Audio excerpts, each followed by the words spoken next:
That one, I am assured, is fresh. Oh, thank you. Oh. All right, I got a phone call from you guys just now. Yeah, okay. That was me telling you that you'd have to call in order to get up here to call us. Yeah. We could give you the instructions. Sorry, I was slightly late. I was playing with my nephew. I lost track of time. Okay, it's all right. So, so we talked on the phone a little bit. So, I mean, obviously we kind of know what the deal is. We're investigating a murder in Austin, and in particular, we're looking at Tim Parlin as the person that we believe committed the murder. Mm-hmm. So, you know, what we're trying to do is, when we talk on the phone, obviously, you mentioned you come into Austin sometimes, Mm-hmm. and that you were, and that at least on one occasion you stayed with Tim at his place. And of course, we also mentioned that Tim had thrown your name into this whole mix when we interviewed him. So that's why we're here, because we have to basically eliminate you as a suspect before we can move on with Tim, and that's kind of what's holding us up right now. I'm curious because I'm completely in the dark on this. Who was murdered? So to begin with, we're not going to be able to say a lot about the actual murder that we're investigating. And it's not just to you, but just in general, we haven't talked a lot about these murders because it works to our advantage. Because when we talk to people, when they tell us things, we know that they're being truthful with us, so we don't like to say a lot. Oh, you mean you don't want to lead them? Right, exactly. And we want to hear from people that we talk to what they know, not what they heard. Gotcha. Right. Okay. And also with this particular guy, there's no telling what kind of stuff he might have been involved with that would be interesting outside of that, the murder in general. So we don't want to focus too much just on that. So I actually thought of something I forgot to mention to you that's probably, or it could be relevant. I'm kind of a weapons collector. Mm-hmm. Like I collect medieval weapons and knives and that sort of thing, sai and stuff. And when I met Tim the first time, it was at his house. He just came over to meet with him. And, I was playing with my butterfly knife because I had shown some of my weapons and actually took up my hobby and started collecting, although she has the nasty habit of hitting people with them. Right. But, the butterfly knife, how you whip it out and do that thing. And he was like, oh, that's cool, can I borrow that? And I was like, sure. He's like, I want to learn how to do that. Right. I never got it back. Okay. So, you never saw it again? Can you tell me what that butterfly knife looks like? Yeah, it was, I bought it in Mexico years ago. Okay. And it was silver, except for a mother of pearl strip along the handle. Okay. And it was one edge, not double edged. Okay. Yeah.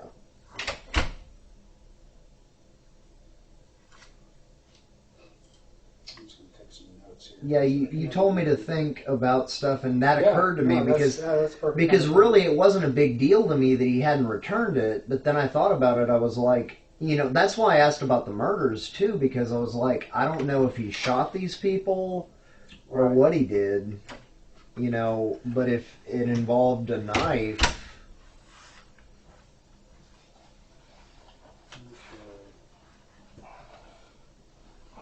So, and one thing I want to point out to you, you probably already realized this since you came in voluntarily, that you are, you're not, in any trouble. We're not arresting you. You're not under arrest. You're free to go anytime that you want to go. Yeah. And all that. So anytime you want to. Well, no, I want to help you guys out. Sometimes I make people mad. Because... So if you make me mad, you can just leave anytime you want. You might not be able to find your way out. I have trouble finding my way out. I can't help you with that. But we'll get you out if you want to go, okay? So it's important that you understand that this is totally... I'm not one of those people who's going to be... my mom's an attorney, actually, and she was like, an attorney should be present, and I was like, well, why? They're going to tell me not to say anything, and the thing is, honestly, I want to help you guys out because, this guy... you know, wolf in sheep's clothing, basically. Right. You know, didn't tell me anything about his past. And, you know, I'm starting to feel like he set me up like a patsy or something because, right. you know, he set me off that night. You know, he's like, my girl's there, so you can't stay there, so take off. And I'm like, well, what am I supposed to do? He's like, well, I'm not going to babysit you, just to go do something. Right. Right. Which night was this? I think that was the 14th or whenever we were talking. The weekend that I came in, I guess it would have been not the 14th because that's a Sunday, right? Right. Well, what we were talking about was the 4th or the 5th and the 6th. Oh, okay. So Friday the 5th and Saturday the 6th. Yeah. It was the first time. And did you have a chance to look at anything to make sure that you were actually in town? Like, I don't know, sometimes I use my phone because I'm like, I know I've called so-and-so on that weekend or whatever, anything like that to help you remember. To be sure that we're talking about the right weekend, because that actually is very important to our understanding, is that we're talking about the correct weekend. Okay, so December, you say 5th was a Friday? The 5th was a Friday, yes. Uh-huh. Okay. That's the calendar of the month. Okay. Yeah, I'm fairly certain I came in at about 11 o'clock on the 5th. And, yeah, I met with him briefly, and he said that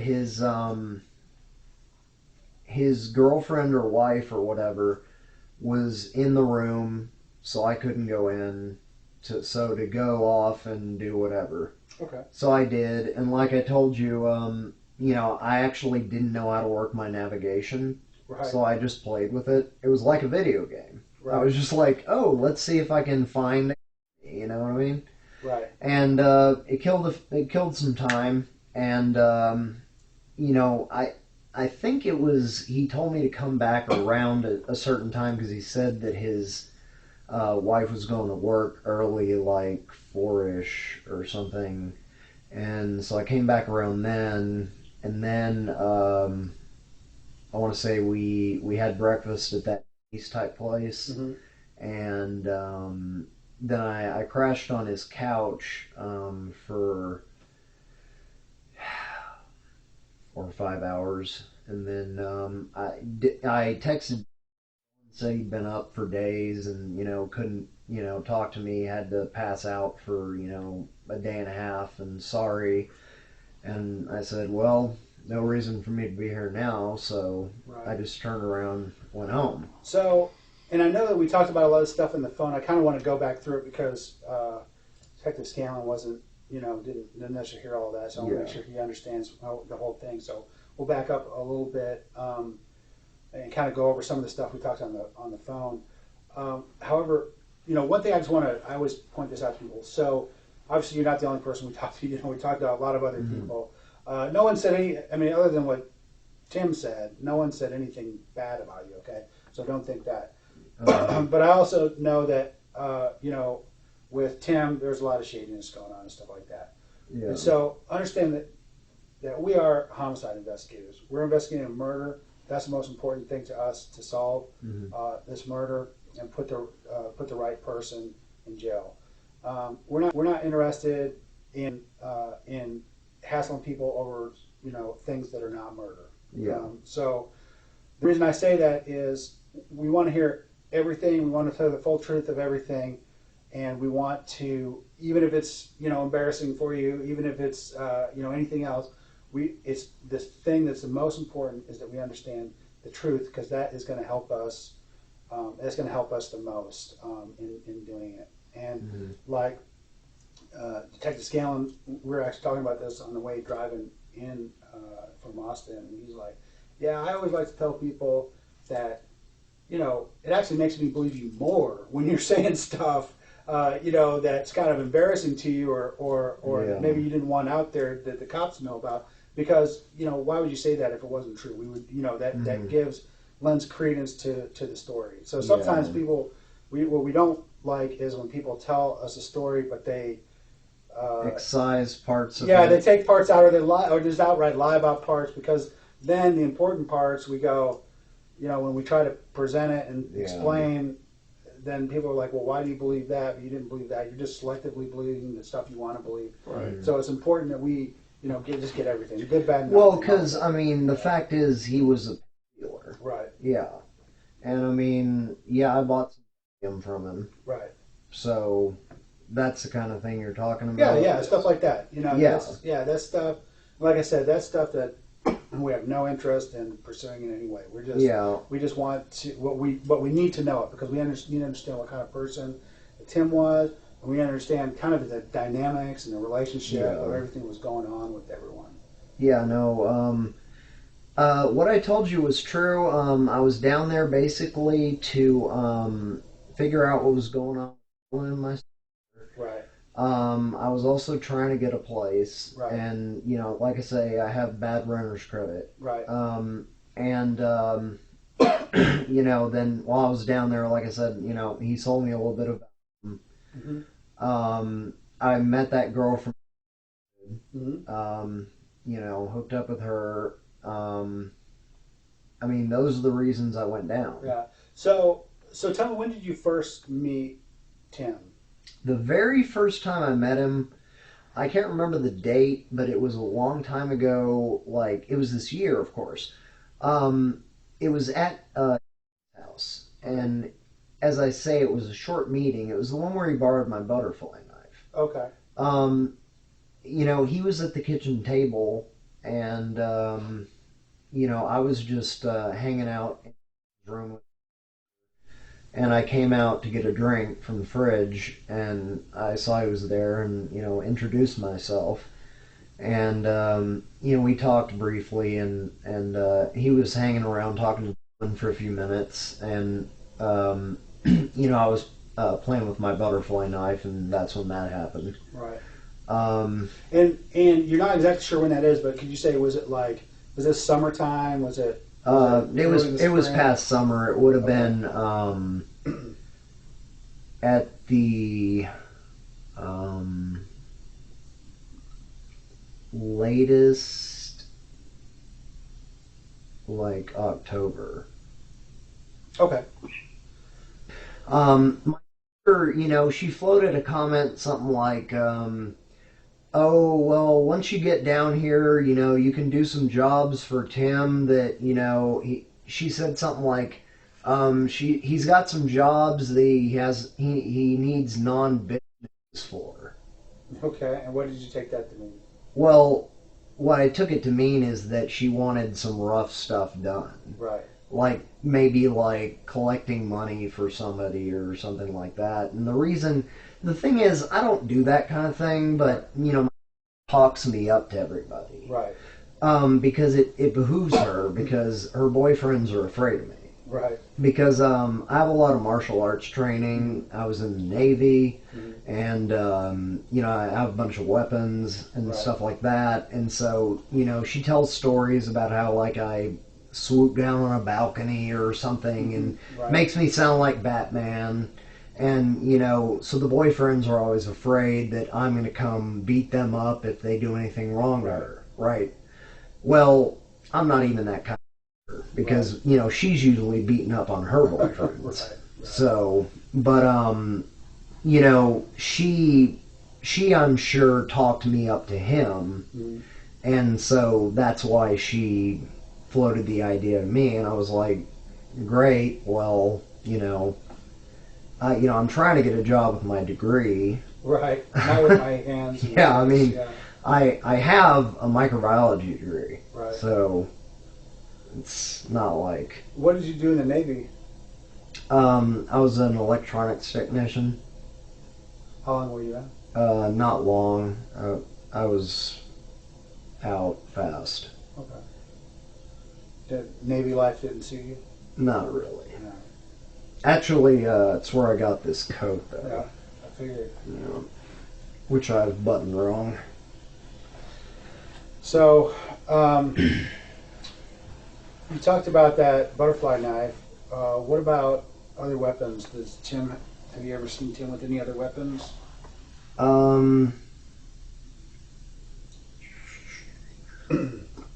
No, I can't say I have. Okay.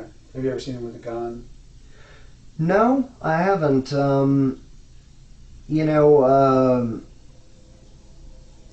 I have to say he acted like he was concealing something at some point in his jacket. He was kind of like, you know, holding onto his jacket like he was bracing something. Right. Like you would do if you were shoplifting or something. Right. Like trying to hold a package into your jacket. You know what I mean? And I was like, what's that about? Right. So, I mean, that could have been a gun. Right, well, you don't know. But I didn't see it. Yeah, I didn't see it. Yeah. So, so I want to go back to specifically the day that we were talking about, the 5th and the 6th. You know, the day that you came into Austin and you tried to play.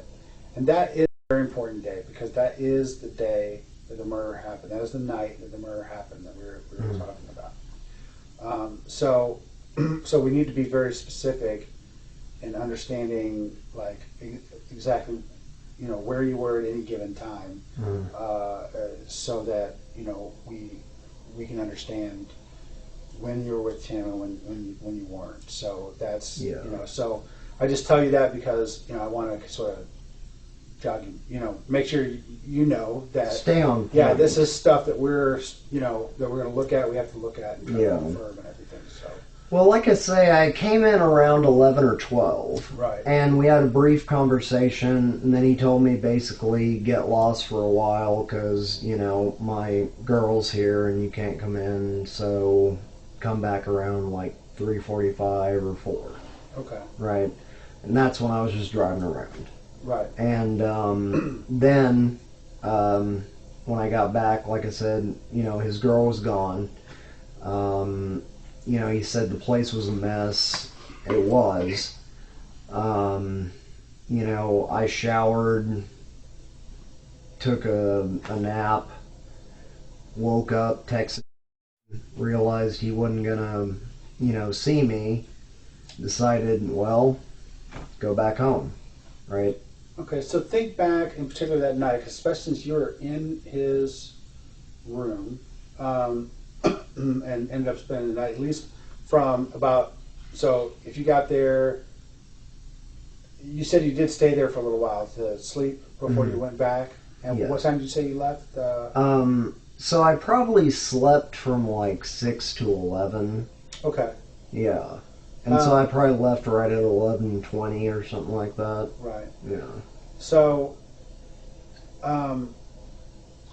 so was there anything that Tim was doing? I mean, in retrospect, looking back now that I just told you that, that you say, okay, well that could be important. You know, something that I saw, some way, or something he was doing, anything like that.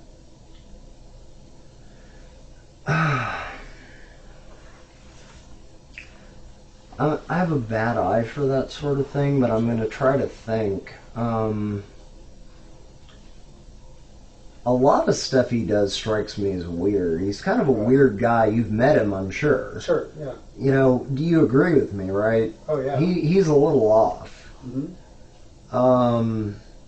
I mean, I didn't know about all this, or I wouldn't have been associating with him, but, well, sure. You know, he kept bagging stuff up. He was bagging some stuff up. What was he bagging up? Just like trinkets and shit. And what do you mean by trinkets? It just looked like, hard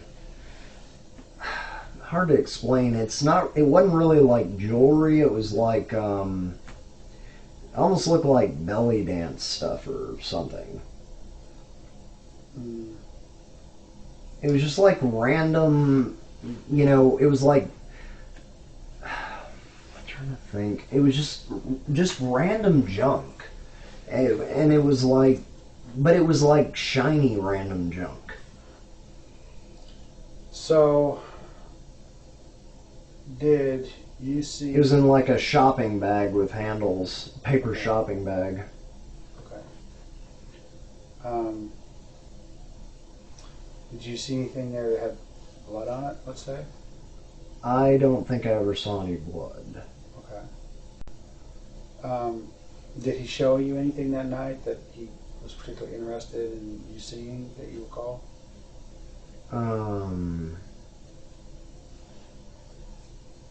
Did he? Like the things that he was packing up, did he show you those things? I'm trying to think. Something. I think he did show me something. I can't remember what it was. See, the thing is, he talks constantly. Right. And, like, you space out. Right. And so he was constantly talking at me, and then he brought something out, and then I was just like, I was zoned, you know. Mm-hmm. And he was, like, showing it to me. I don't remember what it was. Okay. Yeah. I mean, he really, you've talked to him, right? Yeah. He just yammers on and on. Yes, he does. So, when you first got there that night, how was he dressed? Let's see. He was fully dressed. He had pants on, a shirt, and like an overshirt. And do you remember the colors of these? Fairly dark. What about his shoes? I can't remember anything but dark clothing. So the shoes would probably be dark too. Was he wearing the same thing when you came back?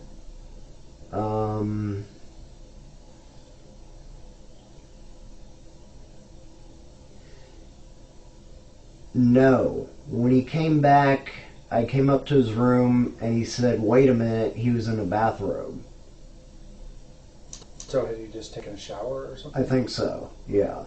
And then, so I waited a minute and he got dressed in something else. And then, let me in. And was the wife there? No, because that was the thing, is he didn't want, me there with her. Like he acted like she didn't want company or something. That was why he told me to go in the first place. Right. And she was supposed to be at work now. She was supposed to have gone to work. Now, in retrospect, I don't know whether she was there at all, or, if that was an excuse for him to get away and do something. Right. But, I mean, I never went up to the door. I wasn't going to be disrespectful and be like, oh, hey, let me check that your wife's there. Right. Sure.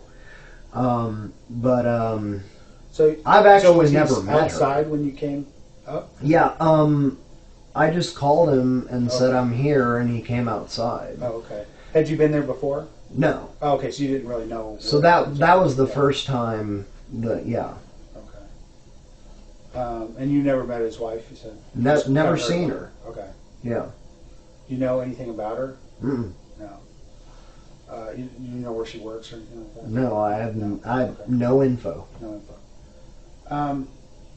So during the time that you were driving around, do you remember like what part of town you were driving around in? Well, it was around the initially. So, that part of town. Basically, I was just typing in different destinations and having it lead me there. So I didn't get too far outside of the area. Do you know where that? Are you familiar with that? It's nearby. Yeah, right. It's near where the is, isn't it?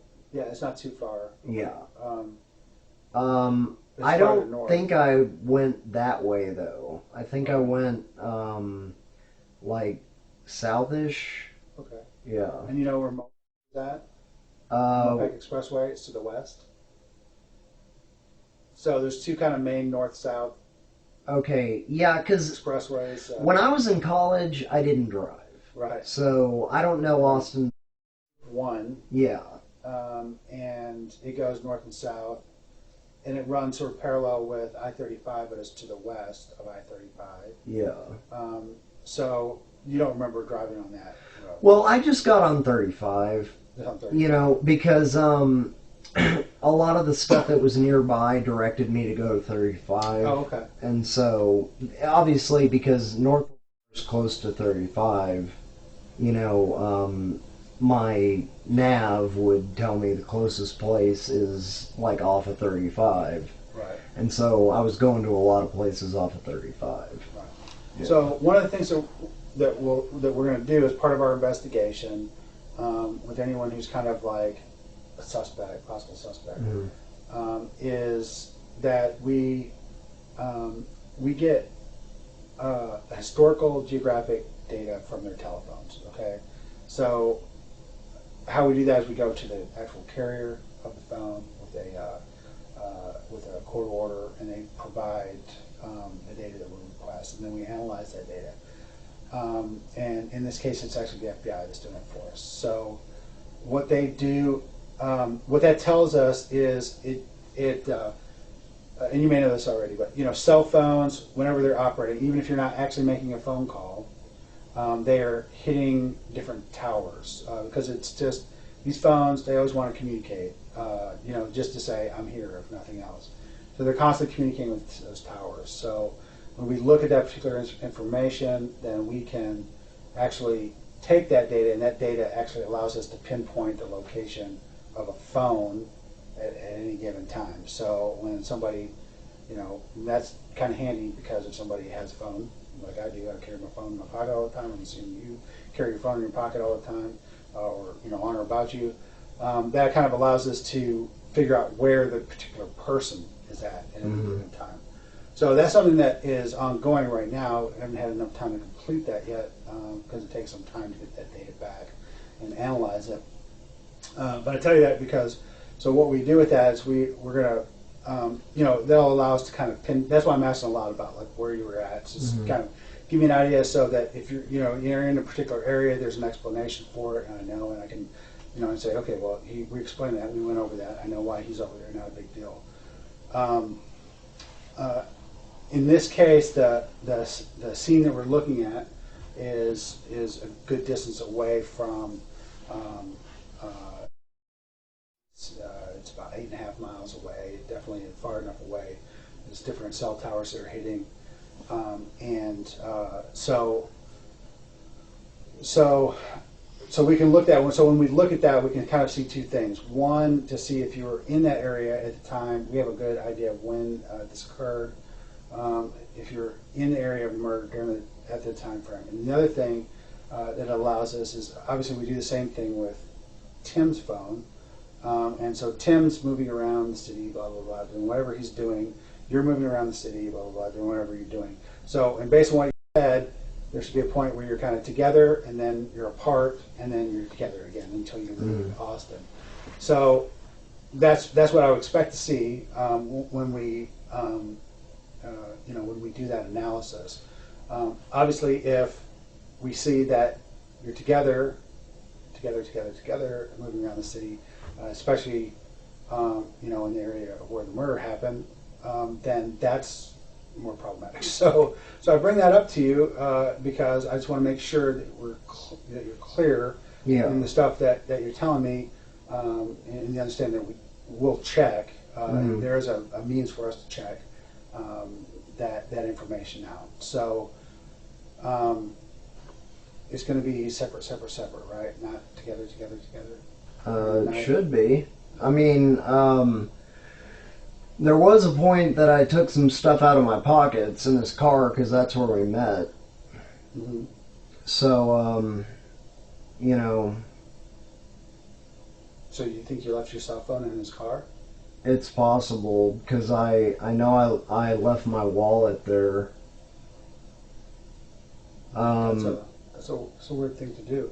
So how did you end up in his car? If when you showed up, he said. Well, no. The reason it happened was he was like, I was wearing shorts when I came in. He's like, "Aren't you going to be cold?" And I was like, "I guess so." So I changed into pants and I took everything out of my pockets, right? And then I failed to put everything back into my pockets. And so you did that changing out in the parking lot? In my car. But, like, I took everything in my hands, Like I say, he didn't let me into his apartment, right away. Right. He met me in his car. Okay. And you went and sat in his car? Yeah. What? And talked for a minute until he told me to, go. And so you think during that time you might have left your cell phone inside his car? I'm just saying it's a possibility. You didn't make any phone calls during the time you were running around? I don't think so. Do you have your phone? Yeah. Can I look at it? Sure. Does it lock or? No.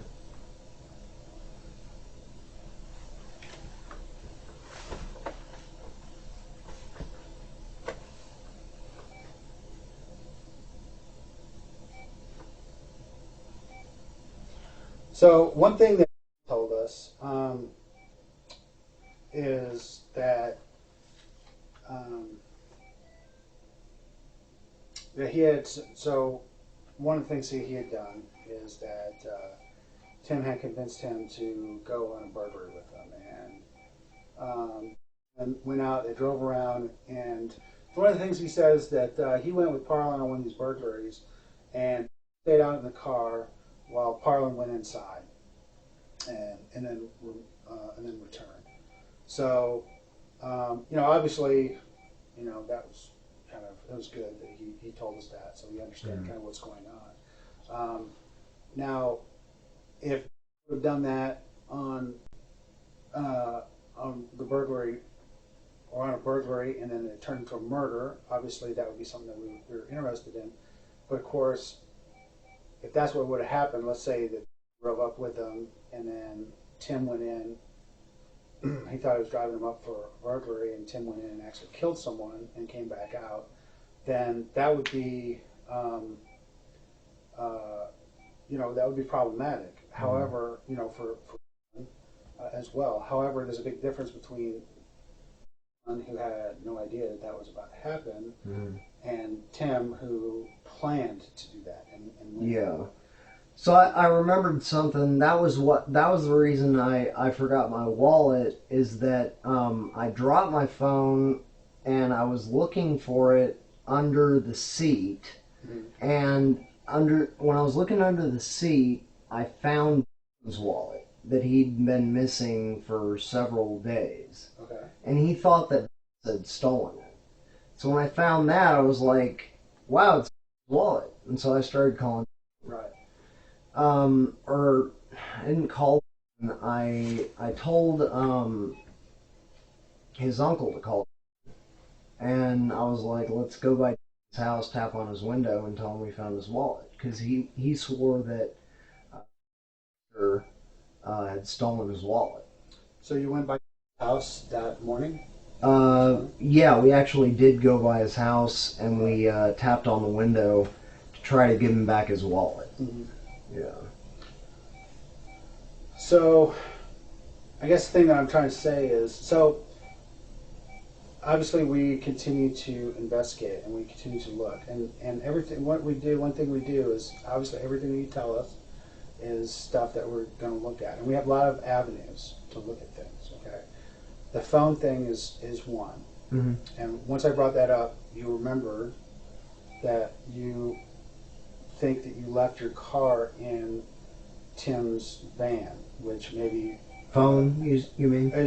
Was it in his van? No, it was a car. It was a car. Yeah. Okay. So you were in the car. That's not Tim's car. What's that? The car. What does the car look like? No. I mean, he has like an old, right? Right. Yeah. Well, it actually belongs to his sister. Oh. Mother. Okay. So he was borrowing it. All right. So. No, we weren't driving around in the van because he said the van had been stolen. Right. So you got there. I just want to make sure I understand this. Like I said, I pointed out, it's very important because we have to check every bit of this. It's very important that we understand, exactly what happened. So you went in to the parking lot and you called them before you got there, or you called them once you got there? Both. Okay. And where was he at? Was he in his apartment or his? He waddled out of his apartment. Okay. Like right as I called. Okay. And he waddled over, and he. Did you have a conversation out on the porch or out on the thing? Or is that initially by my car, and that was when he told me to change pants, or because I was wearing shorts. Okay. And he was like, "Aren't you going to be cold?" And I was like, "Probably." So I got in my car, changed, got my stuff, and that's when I got in his car with my stuff in my hands, and then I found Dylan's wallet, and everything was crazy. But and then what happened at that point? So you found his wallet, and then what happened? well, I started talking to him about getting his wallet back, and I think we may have gone to do that immediately. And then that was the only thing we did, though, because he said he had to get back to his wife, and that was when he told me to... So at that point, you met and you drove up to his house. It's not far off. Okay. Yeah, I don't think. And how long did you stay there? Well, we didn't stay because the thing is we didn't want to wake up his mom. So we just tapped on the window and didn't wake up. It was like... I've tried to wake up before. I've shaken his arm, shaken his leg, and I mean, the guy just, it takes about 15 shakes to wake the guy up. Sure. And I mean, I don't understand it. So tapping on the window didn't wake him up. And so we didn't go in. I just tapped on the window a few times, and then we got back in the car, and he gave the wallet to him later. Okay, so you got back in the car. So you tried to tap on the window, but he didn't open up the window. So and about what time was this? That would have probably been 12 or 1. 12 or 1? 12 or 1, yeah. Okay. So, do you know if it was 12, closer to 12, closer to 1? Probably closer to 12. Closer to 12. Okay. So then you were there, and around 12, what happened then? Where did you go then? We went back to the and then he said he had to, take care of his girl, and then told me to, go. Okay. So, and what time was it when you went? Like right after we came back from this place, so like 1ish. About 1 a.m. Yeah. Okay. And then, so at the time, so at that point, that's when you got out of his van and you think you might have left. Well, again, it's or not it's van, the it was car. car. Yeah, I'm sorry. I say van because he had a van too. So car. So you got out of the car, and then you got in your car and left. And what was the agreement? How? He just said she's going to work at 4, so come back around then. And I came back, can't remember whether or not I called him. I think what happened was I just went and knocked on the door. Okay. And I didn't call. Okay. I think that's what happened. So, yeah. Okay. I mean, it was all... Could you have called? That's a good question because I'm not sure I had my phone. Okay. But I guess if you did call him, then we would know that you hadn't left your phone in his car. That'd be a good way of figuring. That would be a good way of figuring that out. Or if you made a phone call or a text during that time period, that would kind of give us a clue that probably that you had the phone at the time. So yeah, right. So if we found a clue like that, and then it also showed that like you and he were together, or that you were over at the scene of the murder at the time, we would know that you were actually at the scene of the murder at the time, and it wasn't Tim that was at the scene of the murder. Does that make sense? Yeah, I understand. Right. Is it possible that it might show that? I doubt it. Okay. Because sure. I mean, he drove me around a lot of places. Right. He took a bunch of back streets. But to go back streets when you were coming back from. yeah. Oh, okay. Did you make any stops anywhere? Bunch of. Oh, he stopped there a bunch of. He'd stop at all over the place. Okay. And just chill. Okay. And I did get the feeling he was like casing stuff. Mm-hmm. But like, you know, I didn't have anything better to do, so I was just like, and he was constantly yammering. So I was just like, I'm tired, but you know, what am I gonna do? I just sat there, blanked out the yammering, and just kind of like relaxed, went along for the ride, you know? Right. So, yeah. Okay. So you did return back to the hotel at about 1 a.m. or so, is that correct? Mm-hmm. And then you got in your car and then departed the hotel at that point? Yeah. Okay, in your car, right? Mm-hmm. The car that you drove here today? That's right. Okay. So, and what kind of car is that? It's a sport model, 2013. What car is it? Huh? No, what color? Color, metallic gray. Okay, yeah. Okay, yeah, great, yeah. It's hard to tell under the light. I've beaten the hell out of it. Yeah. So, then you left, and then you drove around for a while, and you came back around 4 a.m. Yeah. So, here, and I told you, you know, there's like a lot of different pieces of information we have. You know, it's like a big puzzle. We're always trying to put it together. That's why it's very helpful for you to be here, because you help us put this information together, you know, and make sense out of it. So, one of the pieces of the puzzle that we have is that, if you're familiar, it has a camera that covers that back parking lot where Tim's is at. I don't know if he mentioned it to you. He railed about it all the time to me because of that his car getting stolen. He was so mad that the police had not checked that camera. So, you know, of course, we have to do our job. So we made sure that we got that camera recording for the whole month of December. So I haven't gone through with it yet because I sent it to the corporate office, and it actually got notified that it's here, but it's in the mailroom of the police department. So I'm going to, that's sort of one of my next things that I'm going to have to go look at.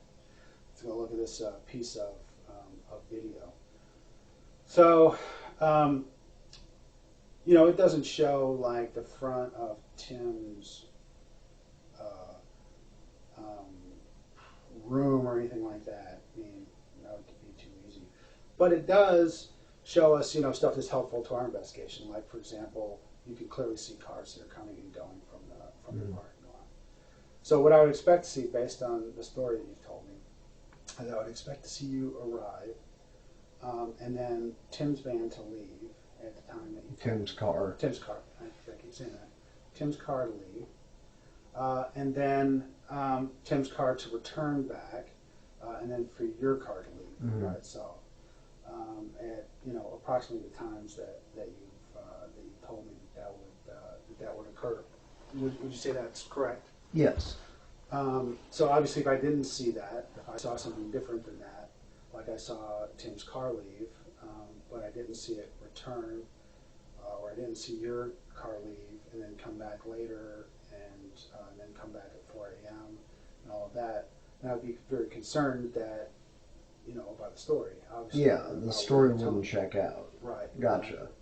So that's why I'm saying, you know, when we talk about this stuff, it's very important, you know, to be as precise as you can. Yeah. You have to realize that with everything that's been going on, sure, a lot of this stuff has gotten muddled. Sure. But I'm trying to be as accurate as I can. Absolutely. But I think we can say for a fact that you did not come to Tim's house and then stay in his apartment while he left, right? No. So if he left when your car's still there, you're with him. Mm-hmm. Okay. Just want to make sure that I'm clear on that. So, so when you go, so you know that'll help clarify things immensely. My concern is if I don't see that, because now we're starting to get into some kind of concrete things that we can explain. So I guess this is the sort of thing that the defense would bring up, right? Exactly. They would say, but wait, this doesn't check out. Exactly. Somebody else might have done it. Yes, you took the words right out of my mouth. Because my mom's a lawyer. Right. Yeah. So that's why we have to make sure that we do everything we can to clear it. That's why we go to such lengths as this to try to figure it out.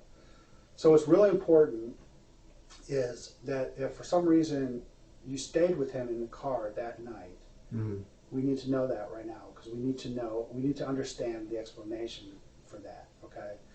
So, like I said, when we talked. One of the things he talked about was, going over. Tim talked him into doing these burglaries, and he went over. He sat out in the car while Tim went inside. So, obviously, he was involved in the burglary as well, but that's a different kind of situation. Guy sitting out in the car is a different animal than the guy who's actually going in, especially if the guy in the car has no idea about what's about to happen. The guy in the car has no idea. So you're saying Tim murdered someone when he was in the car? No, not at all. What I'm saying is that, and I'll be really blunt with you, if you're in the car when Tim did the murder, we need to know that. Okay, that's something that we need to know, because as you've seen, our investigation, as I've explained, our investigation is very thorough. You've told us stuff, told us enough that we'll be able to figure out whether or not your story checks out. And right now, only you know whether it does or not. Okay, but within a couple of days, I'll be able to figure that out as well, and whether or not the story checks out. I'm not a human lie detector. I do not pretend in any way to be able to look at someone and know whether they're telling the truth or not. I never make assumptions about anybody. I think you're a stand-up guy. I think, I want to believe every word that you're telling me is true. But I still have an obligation to check every word that you tell me to make sure. Yeah. So, I know that I'm going to check that. I know I'm going to check that information. And I just want to make sure that I'm not surprised by anything that I see when I go. The only thing that I might caution you about is that, I may be mixing up particulars from different trips. Sure, I totally get that. But how many times were you in Austin? Like 3 or 4. In December, how many times? 3, I think. So, starting backwards from today, when was the last time that you were in Austin? I guess that would be not last weekend, but the weekend before last. Okay. And before that, when was the last time you were in Austin? I guess like right before Christmas. Okay. And so, and you were in Austin 3 times over December? So I guess that would leave this one that we're talking about. So, and I understand details can be mixed up and things like that, but you give me some concrete things, I think I'll be able to figure out whether or not that's the one you're talking about, because there's enough stuff we can go on. We certainly know that, so let's say, for example, it's not the night you think of, and it wasn't the night that you left the thing in the car. That was a different weekend, because that was a detail that you can make a mistake about. But so on the weekend that this happened, the murder happened, maybe you didn't leave it in the car, and we can all figure this out. Yeah. So that would be very helpful. But what I get concerned about is when I tell people about the phone thing, and then all of a sudden they're like, and I say, well, there's based on what you said, there shouldn't be any discrepancies, and then all of a sudden, oh, well, I must left my phone inside the person's car, and then sort of maybe new details start emerging about the trip and stuff like that. So I get concerned about that. Okay, as an investigator, as a person who wants to make sure that I'm getting all the details right. Just because I have experience with that, so I kind of know the deal, and so when I start to see that, I get a little worried that that maybe there's more to the story that I'm missing. And a lot of times, and we discussed this very early on in this whole thing. Mm-hmm. A lot of times people will say stuff and they won't tell the truth. They'll fib because it's something that's embarrassing to them. There's something that they don't want to have to admit, was going on. And, like I said, didn't want to have to admit that he had gone on a burglary with Tim, and then he was sitting out in the car because that was embarrassing to him. And it could be the same thing here. Maybe you were with Tim, something happened and you didn't expect to happen, and then and so that's very embarrassing, or and something you don't want the police to take the wrong. So you're suggesting that maybe I went on a burglary with Tim, stayed in the car, he went in, I thought he was going to burglarize, he wound up murdering somebody. I mean, that's a possibility. I'm not saying that that's what happened. I'm just saying that's the sort of thing. That, I'm just asking that's what you're saying. Yeah. I mean, just because I know what happened with and stuff, and so I'm kind of like, well, shoot, but for the grace of God, that could, in that situation, in that same situation, being out there, I mean, because obviously, if I got to the point where I could say, well, I know that both of you were there, I know both of you drove there, then then a murder occurred. Obviously, the concern is, and this may have you may have learned about this and stuff. There's stuff that's intentional. When people go out and they intentionally try to do something. A person who intentionally tries to go out and do something is different than a person who accidentally or even recklessly does something or gets himself involved in. Those are kind of different type of scenarios. Yeah. So sometimes what happens is that people will get into a situation again. In fact, I'll tell you, that's probably one of the most common things that we run into in our job as investigators. I mean, you spend a lot of time, Carrie more than me, spend a lot of time investigating these kind of things, and a lot of times what happens is you find that somebody was in the wrong place at the wrong time. I mean, I'll give you a good example. Like earlier this year in January, I investigated cases of capital murder. So 3 guys decide that they're going to go and rob the dealer. Okay, who cares? But they go to rob the guy. He goes in there. 1 guy stays out in the car. 2 guys go inside. Okay, so the 1 guy, he's like, I know that we're going to rob him, and that's what I'm in for, a robbery. The other guy, he's like, okay, unbeknownst to the other 2, he knows the drug dealer knows him, so he's not leaving any witnesses behind, so he can kill the guy. Doesn't communicate this to anyone else. So when they go in there, it's 2 guys who go in, 1 guy sitting out. They go in there, they're doing the deal. This guy here is talking, thinks it's going to be a robbery. 3rd guy brings that gun up, rests it right on the 2nd guy's shoulder, and shoots that guy in the head. So the end result of that story is that the guys, everyone came. I talked to everyone. I kind of figured out who they were through investigation. It's all kind of that sort of thing. Investigation, figured out who they were, brought them in. And the guy who did it, I mean, he was lying about it. It was kind of similar to like Tim. I mean, just like blah, blah, blah, trying to throw other people under the bus. Well, the other 2 guys came in, and they were scared to death. But they came in, and they're like, hell yeah, this is what happened. And they told the whole story of what happened, because they were not in for a murder. These guys, they're robbers. Okay, they knew they were going to do a robbery. They're not in for a murder.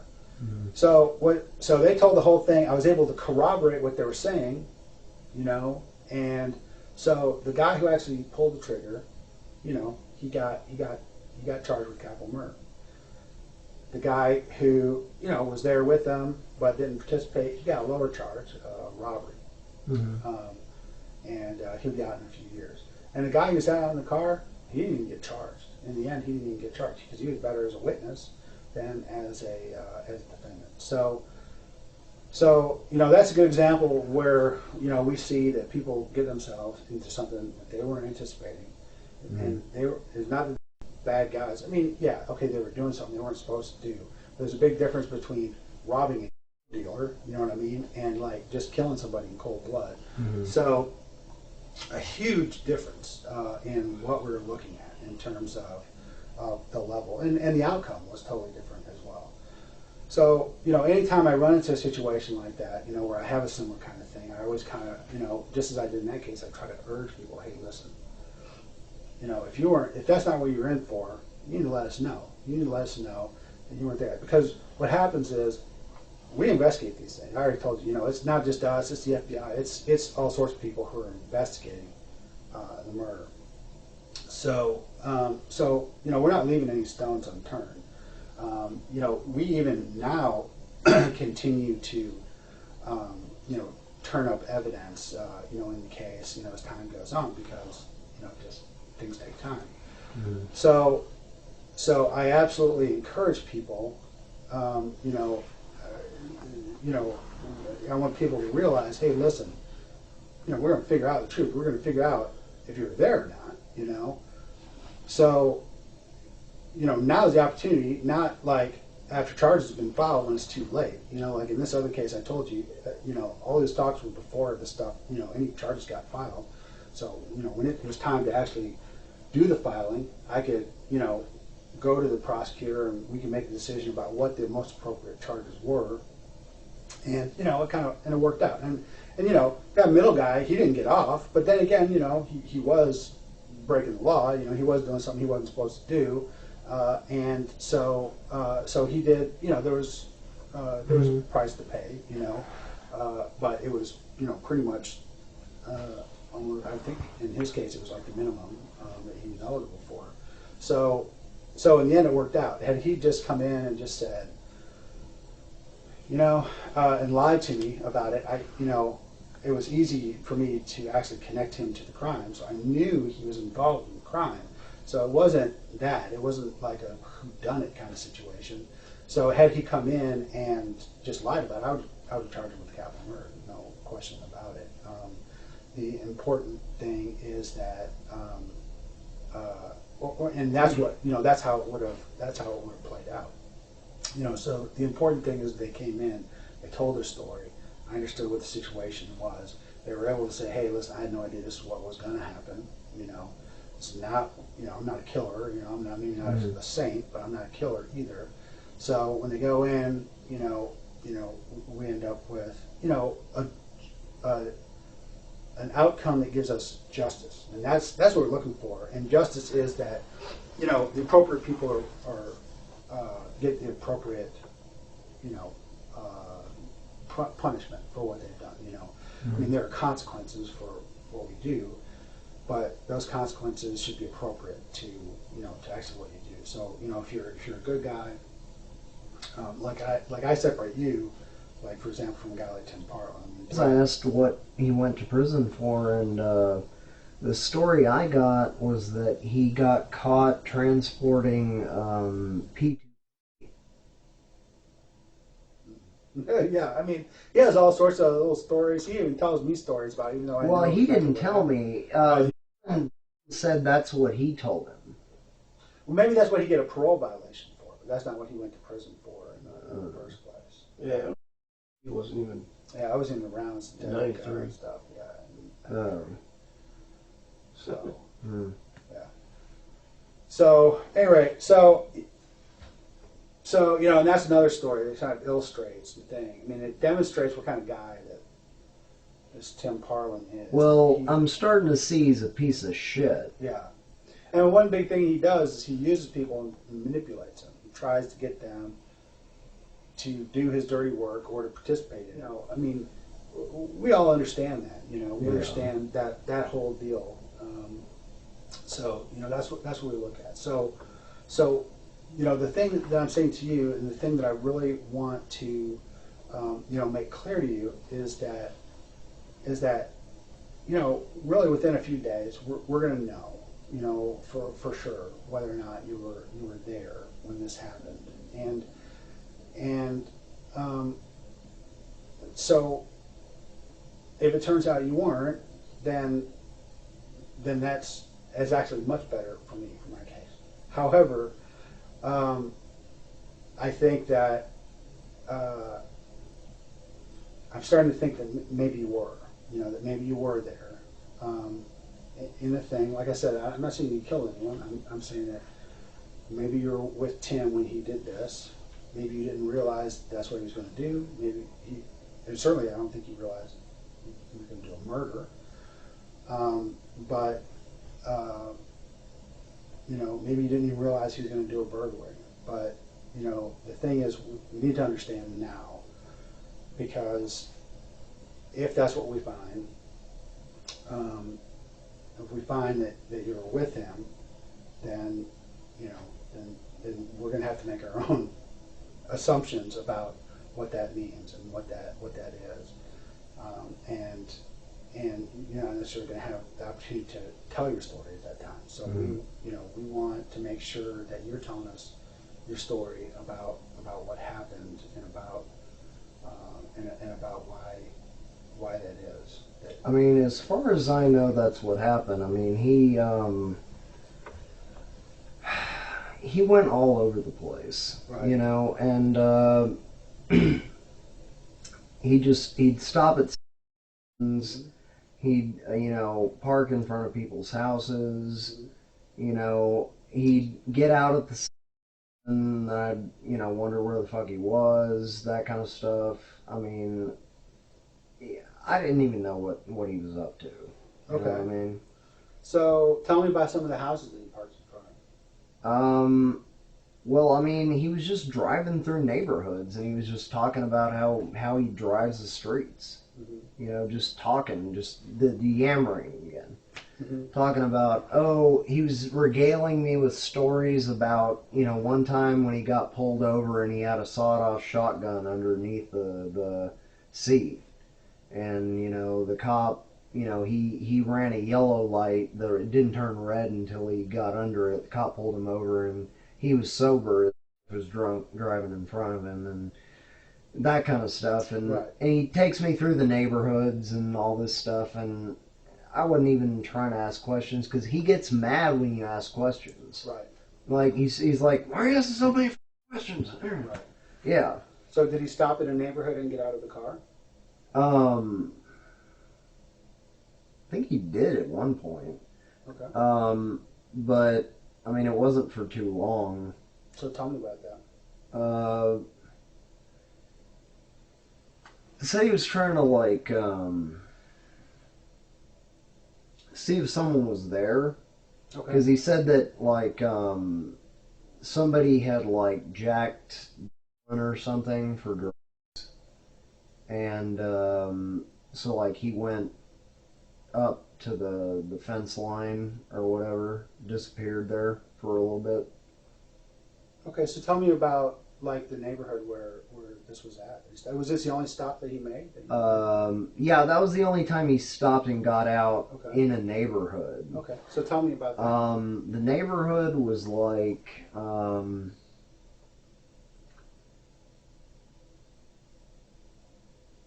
fairly nice.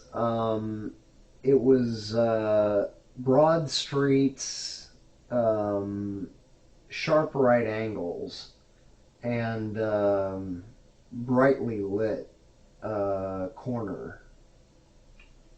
So tell me, where did you park in front of a house? No, we parked underneath a street light. Okay.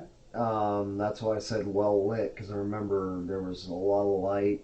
Mm-hmm. I mean, I was straight out from the road most of the time, and I was just tired. And also, he gave me a perk because my back hurt from the drive. Right. So I was also spacey. Okay. That's why some of this is a bit hazy. Sure. But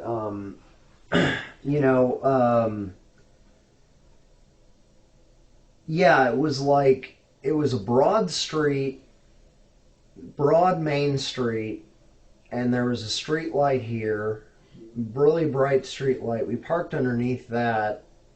He got out for a few minutes and said he was going to check out if someone was there because they had like jacked or something. And I was like, whatever, do what you got to do. Okay.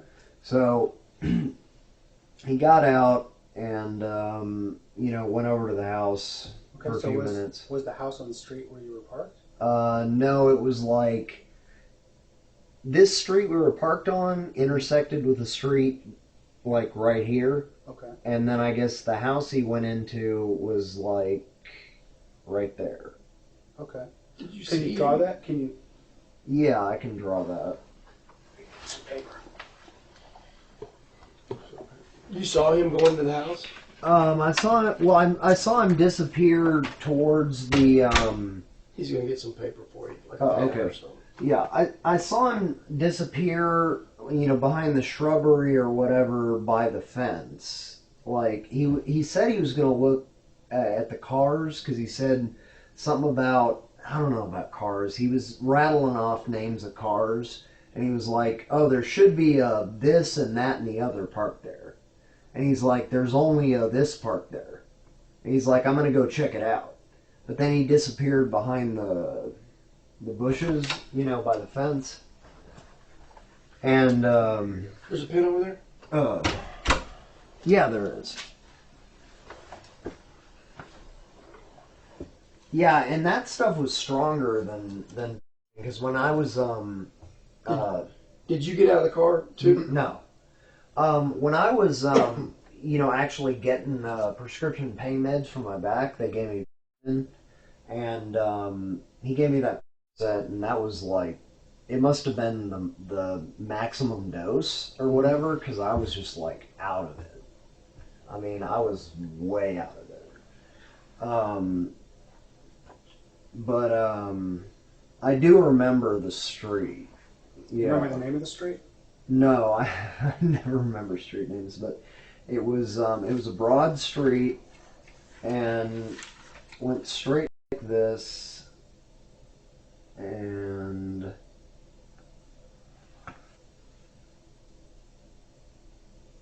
residential street came off like that. Your lamp post was here.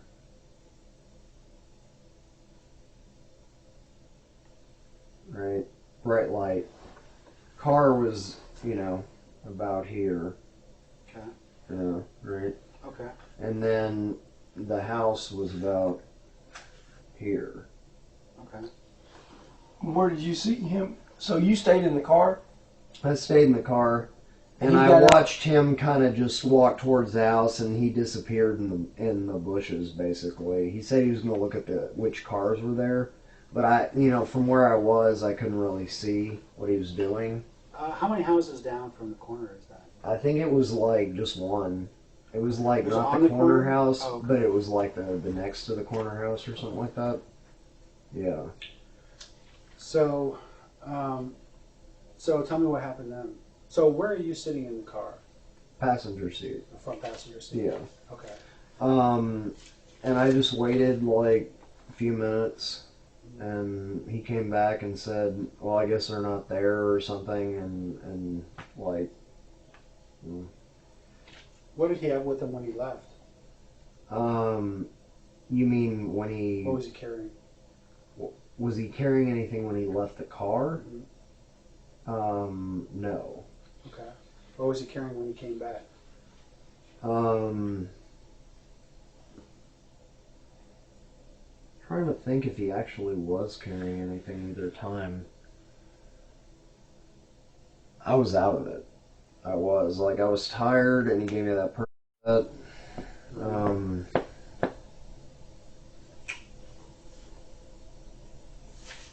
About what time in the morning is this? I don't know, like maybe like 4-ish. Between 4 and 5 or something like that. Mm-hmm.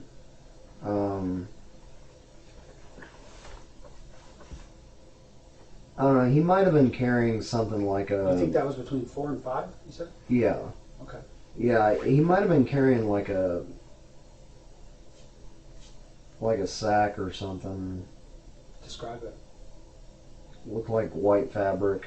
Mm-hmm. Yeah, but I can't. I mean, I have a mental image of him with a white sack. Mm-hmm. Going to or coming from?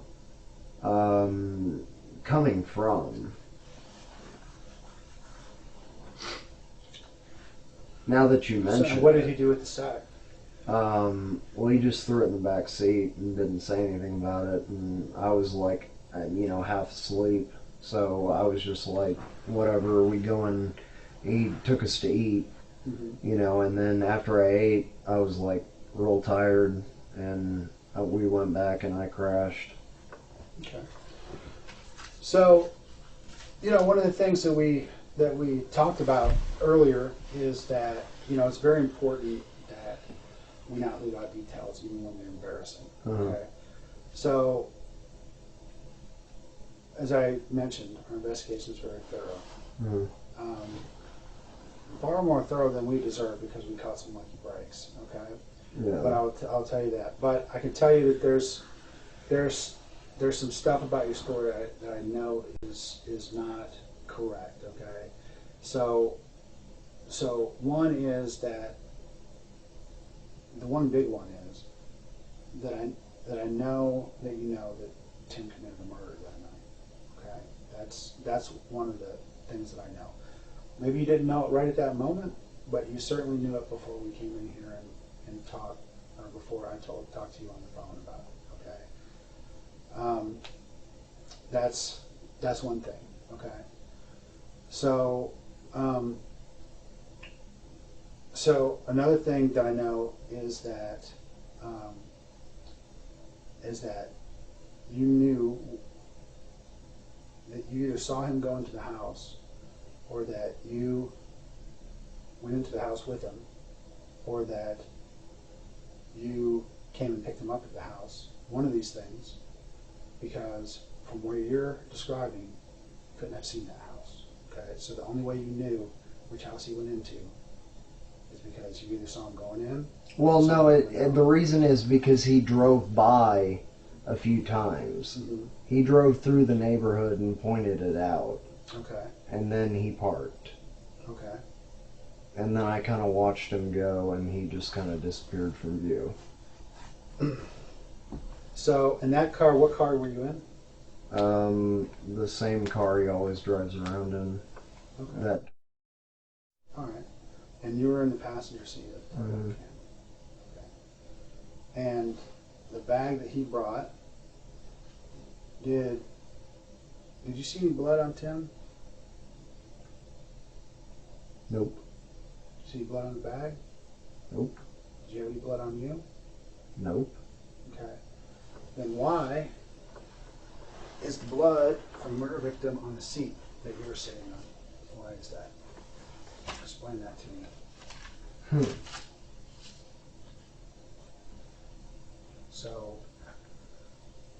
So the problem here is that, so I think you see what I'm saying. Yeah. Is that you're describing, okay, and what you're saying is, when people, and I find this all the time, this is something I see all the time, when people start swimming across the lake, okay, the thing I always like to say, if you're swimming across the lake and you get 90% across the lake, you haven't swum across the lake, right? Same with telling the truth. You tell 90% of the truth, you haven't told the whole truth. Okay. So right now, okay, these are things that we know, and there's no question about it. Okay. Both through our investigation and really, frankly, based on what you told us right now. You were at the scene of where the murder happened. You were in the car. Okay. That was used to get there, and you were sitting in the seat, based on what you said, where we found the murder victim's blood. Okay. Yeah, but and I don't expect you to have to explain that right now. Okay. What I'm telling you that, the reason I'm telling you that is so you understand. Okay. Mm-hmm. All of these things, all of these facts that I have to present, I have to present them to grand juries, and I have to present them to the district attorney. I have to make sense out of them. Okay, I have to make sense out of them, because if I leave it to them to make sense out of it, then they're going to think the worst. You know, they're going to say something like, "There's blood on that seat, and you're sitting in that seat, and the person who's sitting in that seat had blood on them." That would make sense, right? Mm-hmm. Therefore, the person sitting in that seat must have been the murderer. Mm-hmm. Okay, so these are the type of connections that people make. Okay, yeah. So and what helps them make those connections, and we've discussed this already, and make those assumptions and think the worst is when you say things that we know are not correct. Okay, mm-hmm. So when to avoid, like we talked about, in order to avoid embarrassment, sometimes we will, we'll say things that aren't correct, okay, to try to mm-hmm. minimize for ourselves or make ourselves look better. So what's important is, listen, and we talked about this already, what's important is that,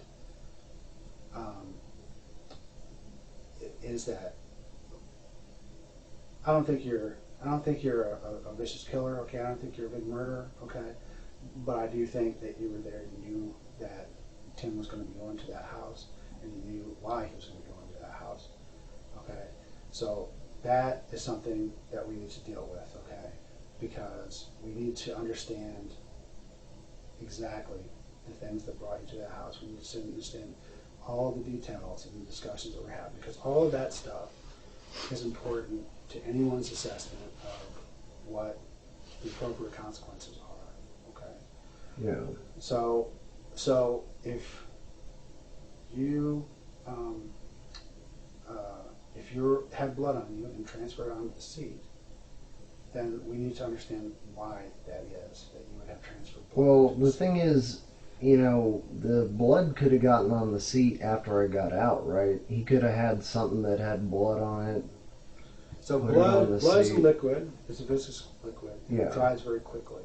We're both very well trained in blood stain recognition and in understanding. We've actually done, as part of our training, scientific tests where we actually do drying on blood. So we know that blood that once it's dry, is not going to leave the type of stain that we saw there. The stain that we saw there is from something that is saturated with blood. Fresh blood is not dried. It's transferred onto the seat. So mm-hmm. something with blood on it, fresh, undried blood on it, transferred on the seat. So it didn't happen 30 minutes later. It didn't happen an hour later. It happened. It could have been the sack. A short time after the thing. Okay.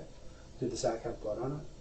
Well, like I said, I didn't see it. Okay. But well, let me ask you this: if it could have been the sack, okay, and you're sitting in the passenger seat, and it's possible that the blood from the sack on the passenger seat, isn't it possible that he handed you the sack?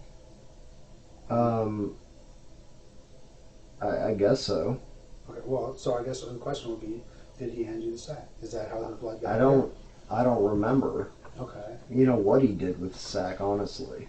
Well, we need to remember, and it said it could have been the sack. Why are you saying it could have been the sack? Well, I'm just throwing out possibilities. I don't know how it got there. He just stopped and said he wanted to check out these guys who supposedly jacked, or whatever. And I was like, okay, do whatever. Okay, so is it possible that you were not in the passenger seat? That you're in a different position in the car? I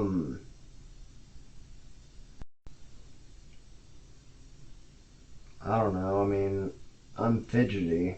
I probably Well, there's two possibilities. You're in the passenger seat of the car, or you're in the driver's seat of the car. Yeah. Okay.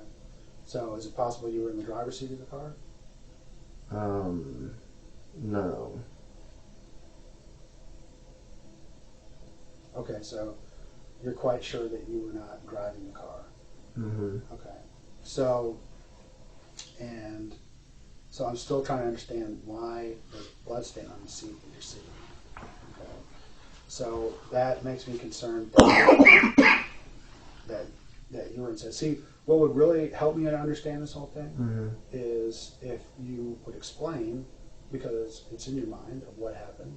You know very well what happened. Okay, I have no doubt you remember this incident and everything associated with it like it happened yesterday.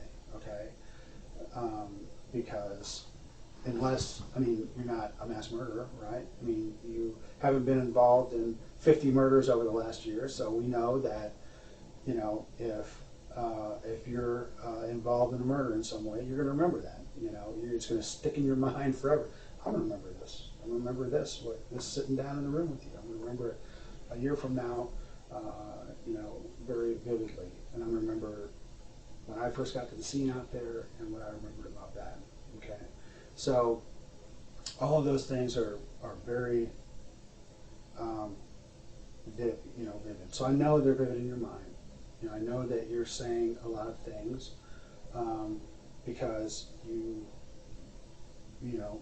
don't want to discuss this because it's stuff that is not making you look good. Let's just, throw it out there, okay? But we're beyond that. We're beyond embarrassment, okay? We're beyond, looking good. What we're in right now is we're in this mode of we got to explain. We got to explain, okay? Mm-hmm. We're there. You're at the scene of something really bad that happened, and I got two guys there at the scene, and one of them did something, or both of them did something, and I got to know. So I have to know from beginning to end the truth of what happened, because that's the only way I can separate facts from fiction. Right? You tell me things, concrete things, I can check those things, and I'll know they're true. If you're not telling me concrete things, then I know that you don't want me to check those things. Okay? That makes me and the other people who have to make decisions. It makes us all think the worst, right? Mm-hmm.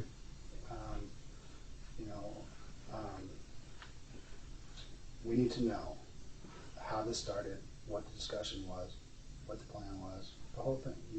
Well, like I said, there wasn't any kind of plan. It was just like we were just driving around, and he just said something about these dealers who supposedly did some jack on somebody. I think it was, I don't know. And he said, I'm going to go check if their car's there or whatever. Just walked out. Came back with the sack. I mean, I guess he did hand me the sack. Put it in the floorboard, or I guess between my legs or something. And, do you remember that happening? What do you guess it happened?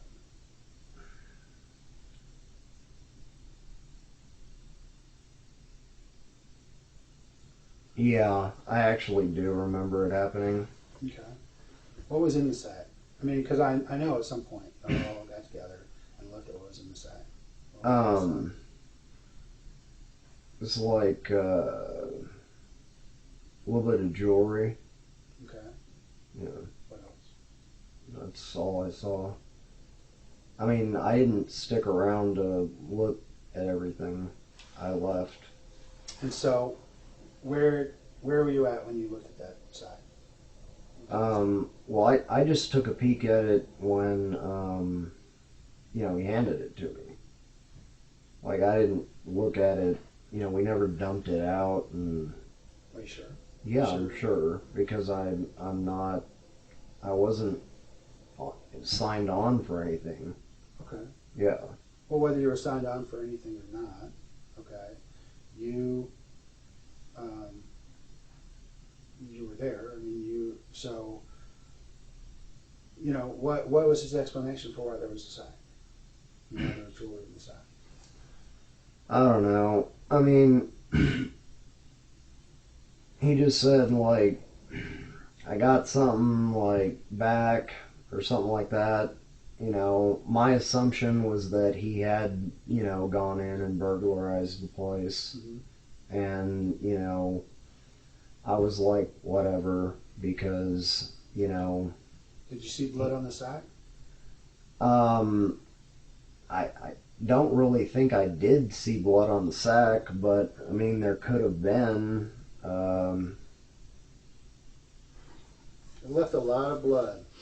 Okay, so if there was no visible blood on the sack, then blood that we're looking at is not the blood that left that swipe.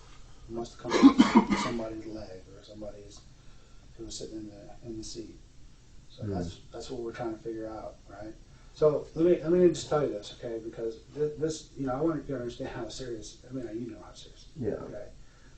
I want you to understand that I have to go back to Tim, and I have to tell him, hey, what happened. And now he's had plenty of time to think about this. He knows what we've been every time we talk to you. Mm-hmm. He's got to assume you either denied everything or you gave a half-assed story, and then now Tim's going to fill in the details. Okay? So basically, what you're doing is you're allowing Tim to fill in the details. Okay? Hey, and that's cool. If you killed this person, then I think that's probably best to let Tim fill in the details because, what can you say? But if you didn't, we need the details, or else Tim's going to fill them in, or people are going to fill them in their own minds. Okay?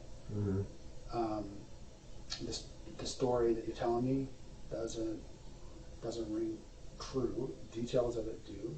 Okay, but the entire story doesn't ring true. We don't believe you just, and I don't think people are going to believe that you just, accidentally showed up here and with no knowledge of how that happened. We just know based on how we have done stuff, in our understanding of, how the world works, because we've been doing this for, 20-something years each, and so we know that's kind of, that's not how it goes down. Okay, so when Tim comes up with another story and says something like, yeah, Shawn came up with this idea and went in there, and I just drove him over there, and he went into the house and he did this, and he came back out, and he must have blood all over him, and that's why it got left in the car, then that kind of leaves you in the blind. You know what I'm saying? Not where I want you to be.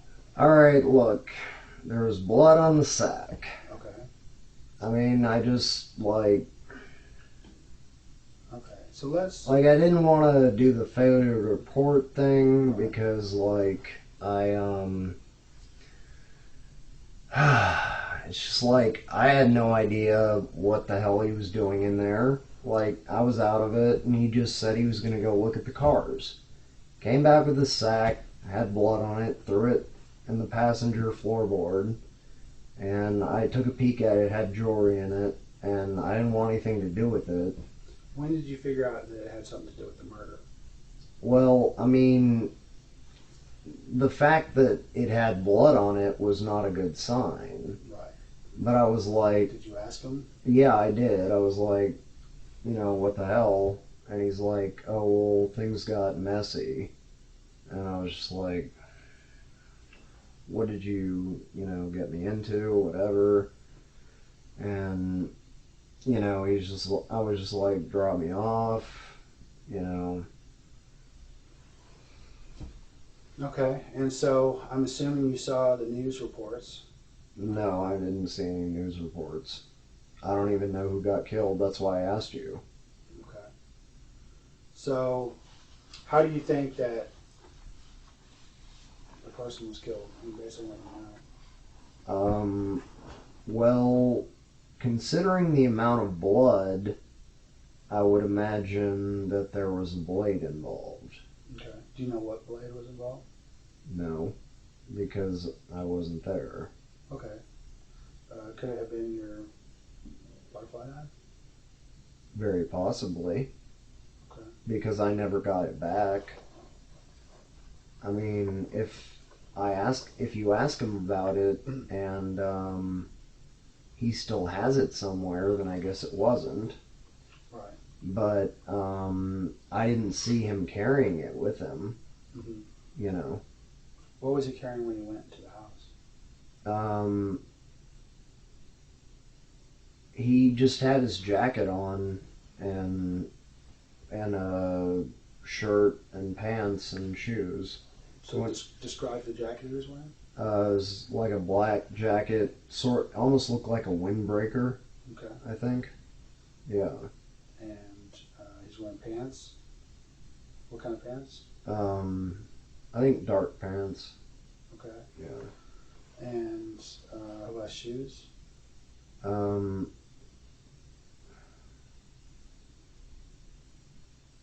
never noticed people's shoes, honestly. All I remember is dark clothing, so the shoes were probably dark. Okay. Yeah. So, what do you, what happened to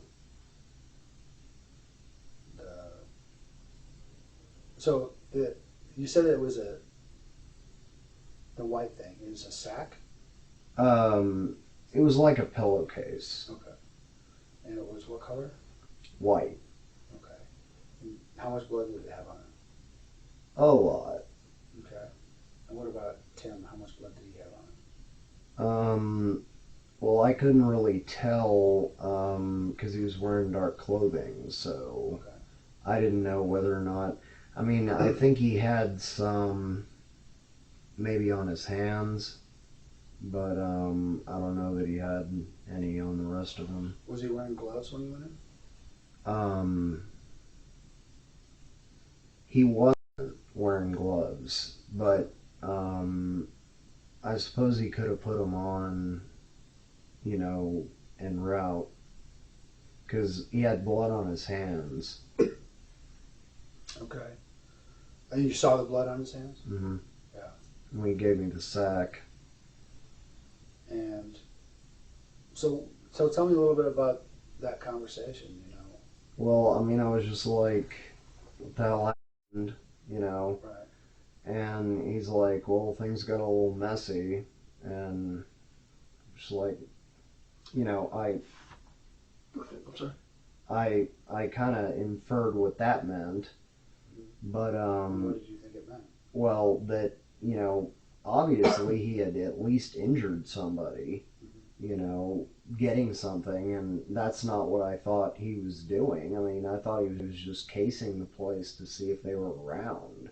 Mm-hmm. And, he was gone for maybe like 7 minutes, or something like that. I'm not sure. It was really quick that way? I mean, 7 to 10 minutes, I guess, yeah. Okay. It was longer than I thought it would have been for him to just walk up and look at the cars, though. You know what I mean? So I started getting, like, antsy and, like, what's this guy doing, And then we came back with that. I was like... Was anyone else in the car with you? No, there was nobody there. Right. But the thing was, I mean, we were just, like, out driving, to get breakfast or whatever, and, like, stopping at 7-Elevens and doing the usual stuff he does. He just roams town, And he settled close to that house? I don't remember. There's one close to the suites, and there's one close to the motel I stayed at. But I don't remember if there are any ones close to the house. It's just, I mean, I had no idea. He just said something about drug dealers, screwing people over. Sure. Said he wanted to go up to look at the cars. Came back with this thing. So why would he go look at the cars? Well, he was trying to figure out who was in the house based on the cars. And what cars were there? Well, that's the thing. I told him while you were out of the room, I don't know anything about cars. I have bad memory for it. He was rattling off like 2 or 3 names for cars. He was like, this one, there was like a truck that was supposed to be there, and like this car, and he was like, only one of the cars is there, or something, or let me go check and see which cars are there. And it all had something to do with him trying to figure out, who was in the house. He was like, I want to find out who's in the house because, we need to, like, get in there and get them back or whatever. So, and I was like, what do you mean we? And he's like, no, I mean, I'm going to go later. And I was like, yeah, because I didn't sign on for any of this bullshit. Mm-hmm. You know, but, you know, he just, like I say, he walked off there, disappeared for, 7-10 minutes, and came back and threw this sack at me. And I took a peek at it, and obviously the fact that it was covered in blood was like... Had you been by that house earlier in the day? No. That was the first time that we'd been by. He drove by it a couple times, and he told me something about... He drove by it while he was telling me about the Jack thing. And, I mean, I think that's kind of bad when people do that, Jack. Oh, yeah, when somebody jacks you. Yeah, so I was like... I didn't have any problem with him, like, trying to case him, you know what I mean? Because I was like, I had no idea what he was going to do. Right, yeah, he had no idea he was going to kill anyone. But, yeah. But you had to know that he was going to burglarize their house. I thought he was going to try to, like, take some or something. Like go in and rip them off. Well, I mean, not when I was there, though. Well, why else would he get out? Well, because that's the thing, though. He just said that he was, like, trying to look at them to see, like, who was there, because he said he was going to come back later. He said, like, he said he was going to come right back later, based on who was there, and, like, he just was like, I want to make a stop here and see who's here, right? How many times did you drive by it? Just a couple. How long did that take to drive by it? Not too long. During that time, he explained to me the story, and then he was like, he parked under the street light, and then he was like, I'm gonna go, make sure, like, who's there or whatever. Because we could see, which cars were in the driveway when we drove by, obviously. But it didn't really make a whole lot of sense. I was just like, whatever, I mean, he just got out, and, I mean, I think I stepped out of the car briefly, and looked around, and then got back in the car, because, like I say, I'm fidgety. Did you walk down that street at all? Yeah, one time I did walk down the street, and I kind of, like, looked at the house to see where the hell he was, because I couldn't see him. When he was inside? I guess, because I didn't see him. Okay. I was looking, because he, it had been longer than I had expected, because he said he was just going to go look at the front of the house. He didn't tell me he was going in. And you're positive you didn't go inside the house? No, I'm positive I didn't go inside the house. Okay. So you got out and you walked down that street. You don't remember the name of the street? No. Okay, so you walked down that street. How long were you down that street? Just long enough to walk down there, glance, and then walk back, and then get in the car. Okay. And I just did that because I was bored of waiting. And I was like, what the hell is this fool doing? Right. But it was just 7 minutes, though, right? Yeah. But, I mean, he just said he was going to look at the place. It doesn't take 7 minutes to look at a place. Right. What was it that he was needing to look at that you couldn't see when driving by? That's what I was saying. It didn't make any sense. Like, he was like, these cars aren't here. I'm going to go check it out and see, like, who might be there or whatever. It was something like that he said. And had you driven by this place on any prior days? No. This was the first time. Like I said, he filled me in on the story as he drove me by it. I didn't even know we were going there. Like, It's not like he said, we're going to burglarize this house, get ready. We were just like... Did he say we're going to hit a lick? What? Did he say we're going to hit a lick or something what like that? What does that mean? It means go do a crime.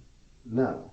And I mean, he didn't enlist me in any crimes. Okay. That's the thing, is that I never signed on to do any burglary or anything like that. Mm-hmm. He just Sorry, I'm getting a little hot. That's okay. He just was driving the back streets, and at that time he stopped.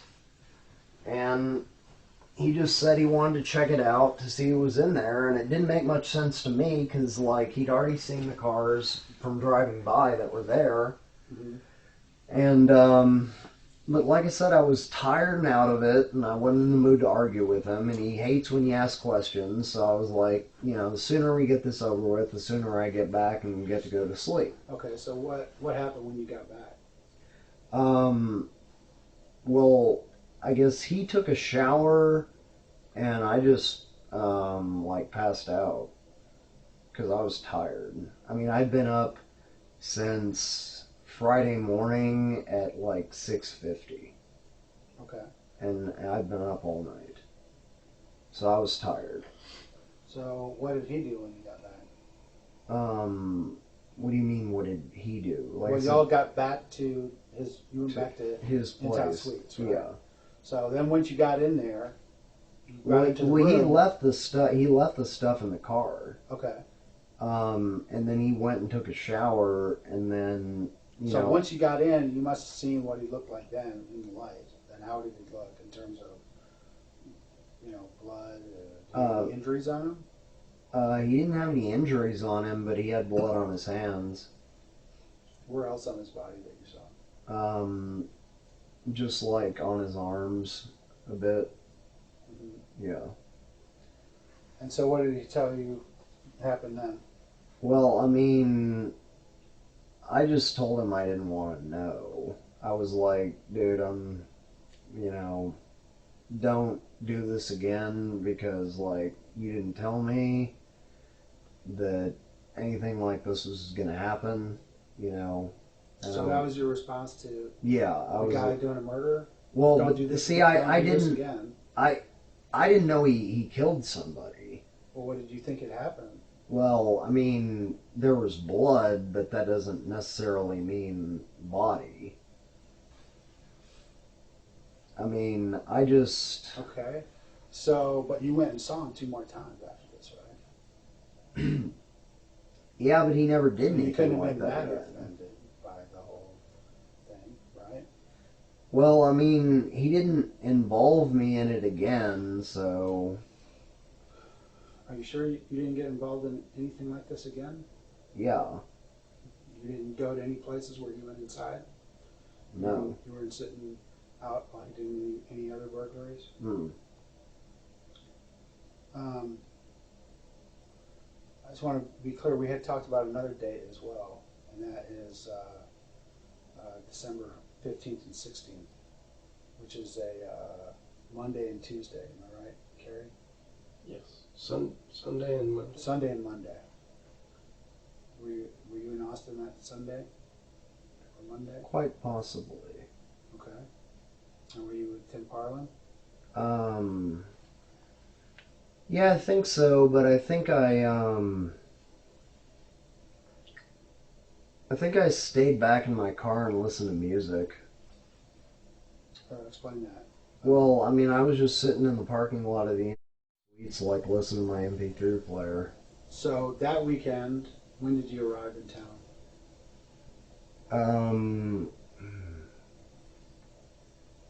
I guess about the same time, like 11 or 12 Friday. But Okay. I think I stayed the whole weekend.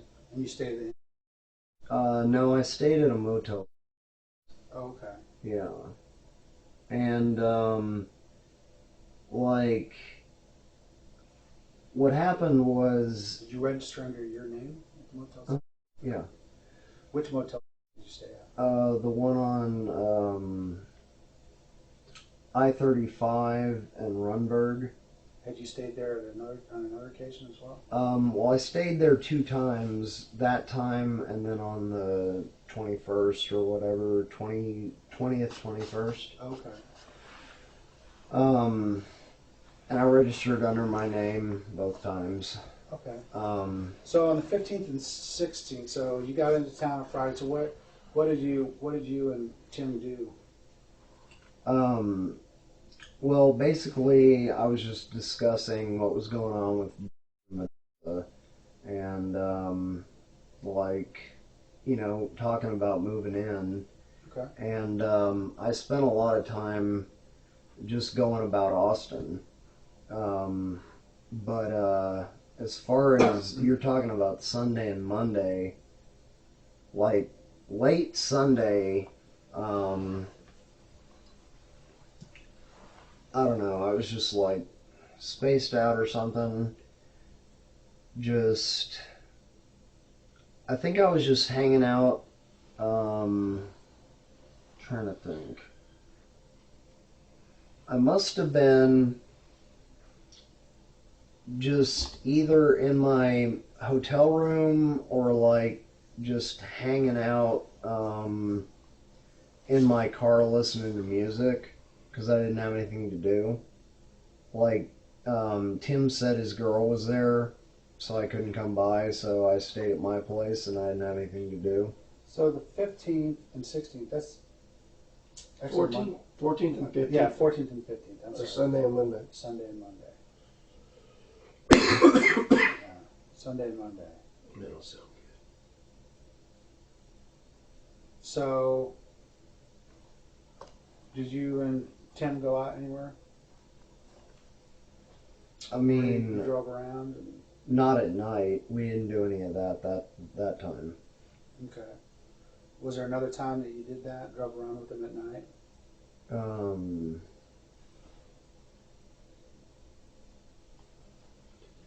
Yeah, I think he did more of that on like the 21st. Yeah, what happened then? Nothing really. He was just driving through neighborhoods like before, but he didn't stop or anything. He didn't stop. Mm. So what about the weekend we were talking about, the 14th and 15th? What about it? You didn't go out that night? Mm. Okay. So,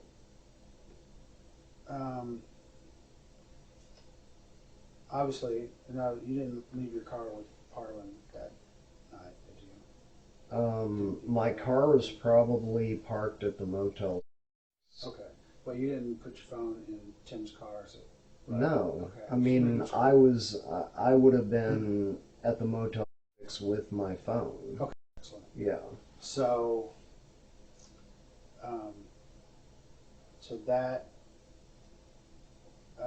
so no time during that night did you, the 14th, 15th, 16th, any of those days, did you go out with Tim at night? Because, like I said, that's all stuff we are going to check. Like, I mean, which days are those? The 14th is, what, Saturday? So 13th is Saturday. Oh, 13th Saturday, 14th is Sunday, 15th is Monday. Okay. I want to say that we probably did some driving around on the 13th. Okay. Where did you drive around at? I really have a terrible sense of direction, so I don't know. I mean...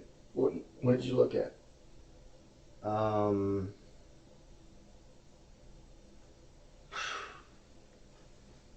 Trying to think.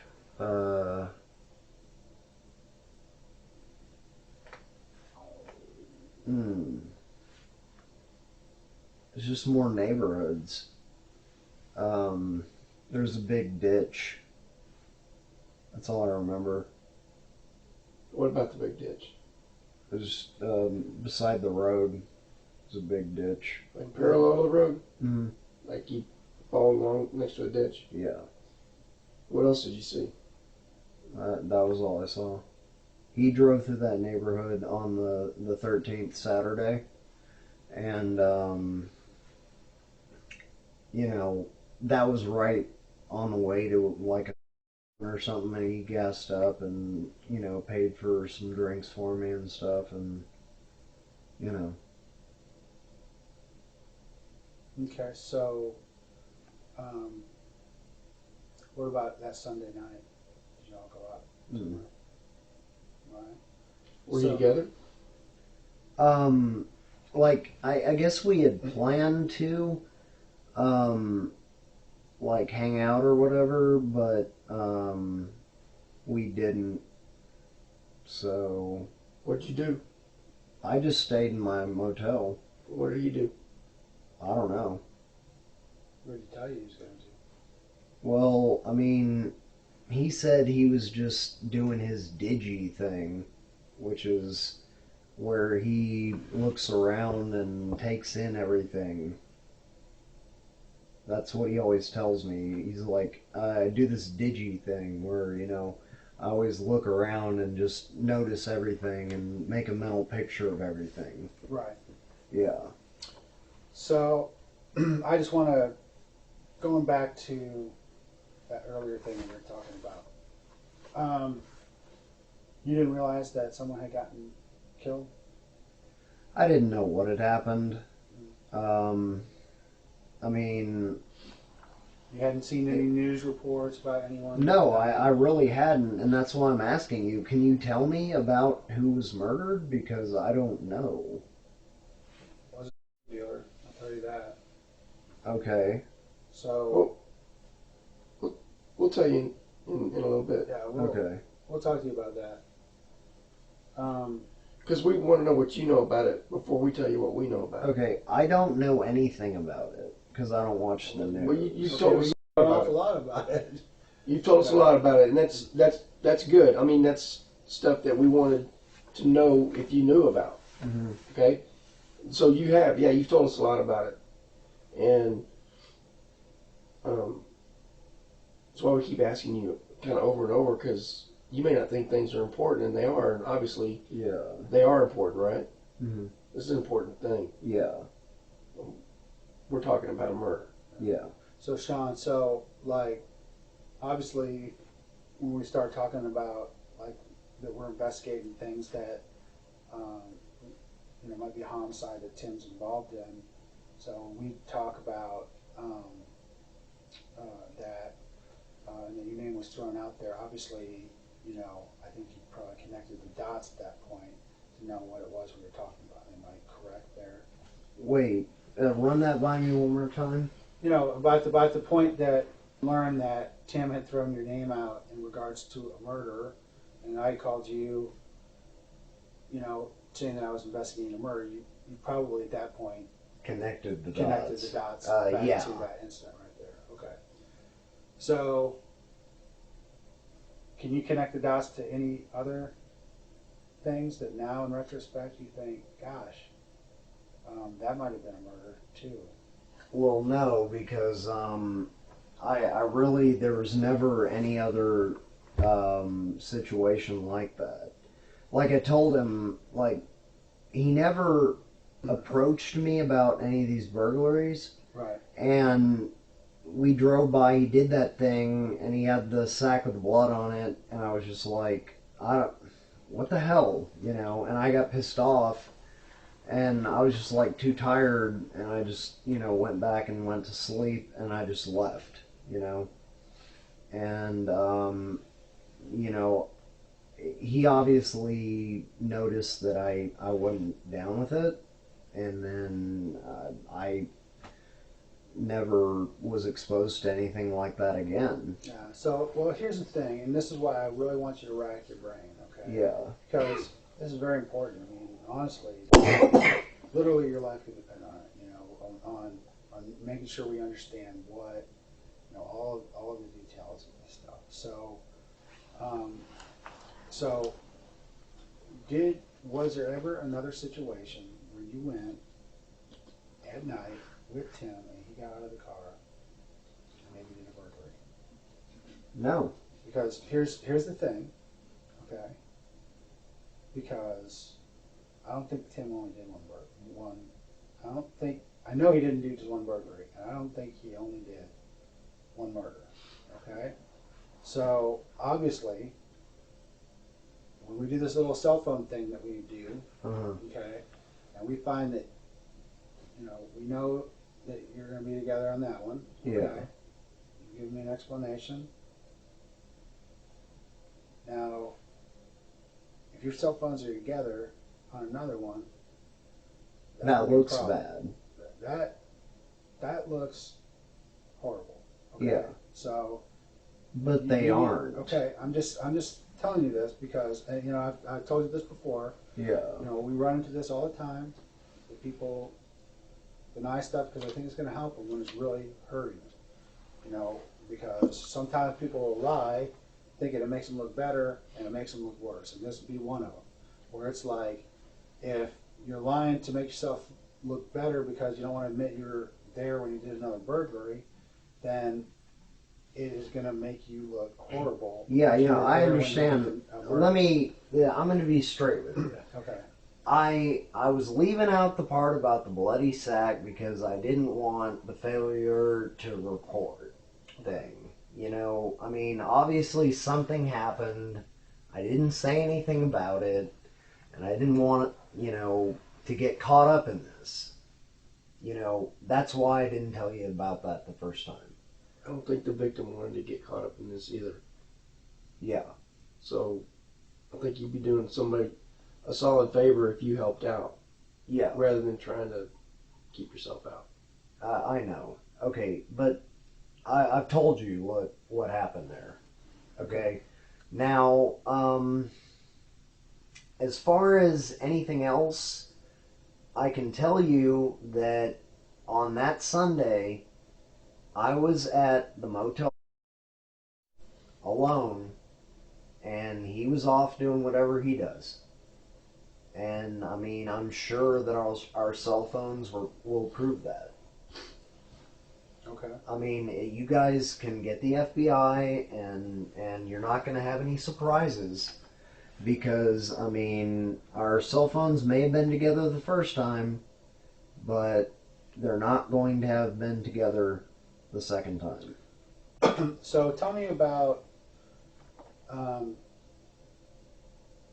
me ask you a question. There's a couple of things that we'd like to get your permission to do. Okay? Yeah. One is that we would like to get a sample of your DNA. It's a painless process. We use a little Q-tip to, it's called a buccal swab. We get a little sample of your DNA. Okay. Would you give us permission to get that so that we can use it in our investigation? Why is that?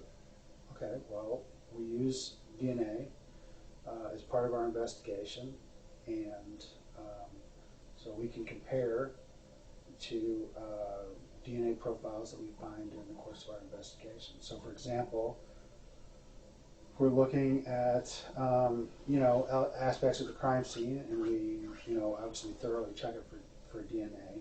The thing about DNA, we check for fingerprints, but DNA is nice because even if you're wearing gloves or something like that, you drop hairs and things like that. It can cause you to leave DNA at a crime scene.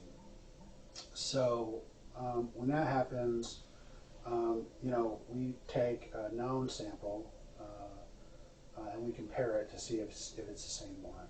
So obviously we would use your DNA to see if any of the profiles that we found at the crime scene that we may be looking at would match. Okay, so pretty simple. And if there's an unknown, we can't explain why it's there. Yeah. So like you were in the car. If we find your profile in that car, but we don't know whose it is, we can't explain why it's there. Yeah. If we have your sample and we find it in the car, then we're like, well, it's because you were in the car. And you told us you were in the car. Yeah. Well, I'm not sure how comfortable I am with that. Because that just seems like, I don't know. I already feel like Tim's trying to frame me. Well, this is your opportunity to unframe yourself. Right? Well, but that's what I'm saying is, like, okay, you're going to get my DNA, but what if Tim, stole one of my hairs? Tim's not that smart. Let's be honest. Tim's a 1993 burglar. He's not a 21st century burglar. Yeah. I don't think he stole any of your hairs and planted it at the crime scene. Okay. So, if you're, but what I think is that you're concerned that there is going to be something that we find at a crime scene, and that concerns me. Okay, and that's something we need to discuss. Okay, we need to understand if there's an explanation for it. I wasn't at the crime scenes, but I'm just saying, like, that part bothers me. But I mean, whatever. Okay. Well, it's up to you. I mean, if you want to do it or not. I mean, I kind of don't, just because, I mean, you say he's not a 21st century burglar. I don't know what he's, capable of, I mean, like, I'm telling you the truth. I did not go in. I wasn't with him that Sunday. Sure. Okay? Well, this is our way of understanding, of helping you to prove that. Yeah. Obviously, we don't find the DNA in the scene helps you, okay? We don't find the fingerprints in the scene helps you, right? And if we don't find your cell phone ping at the locations that we're concerned about, then that helps you. Now, if on the other hand we do find the DNA, or we do find the fingerprints, or we do find your cell phone ping in locations that we're concerned about, such as inside the house of this murder that we were discussing, or any other one, then that's going to be a problem, and we need to understand the reasons for that right now. Well, I mean, like I said, as far as the cell phones, probably the first one we'd be together. Mm-hmm. The second, would it show you going in the house? Because when we're talking about geolocating, the error is about 15 feet. What'd you say, Carrie? I think it's like 7 feet. Yeah, so 7, 10 feet, something like that. So clearly we'd be able to say inside the house as opposed to outside the house, something like that. Mm-hmm. Goes by the signal strength. Right. There's no strength. So, support, we understand. If you're inside the house, there might be a reason for it, and we need to understand, but this is your opportunity, because here's the deal. You're talking about Tim. If Tim can explain the evidence better than you can, mm-hmm. who are people going to believe? Yeah. So as I said, I'm not a polygraph test. I'm not a human polygraph. I can't look at you and tell if you're lying or not. Okay? Mm-hmm. All I can do is compare what I know and what you tell me to facts. And if they line up, if the facts line up, then I'm like, he's telling the truth. If they don't line up, I'm not telling the truth. So it's important that we understand the whole thing. And there might be a very good reason why you were inside of one of these places, but we have to understand it. And if we find it on our own, and you saying that that's not the case, then to me that's a worst case scenario, because that means when people are lying, it's for a reason. Yeah. Like Tim lied about that car. It took us a little while to figure out what car he was driving, because he lied about what car he was driving at the time. But once we figured out what car he was driving, everything became easy after that. Mm-hmm. That's what led us here today. So we're pretty stumped right up until that moment.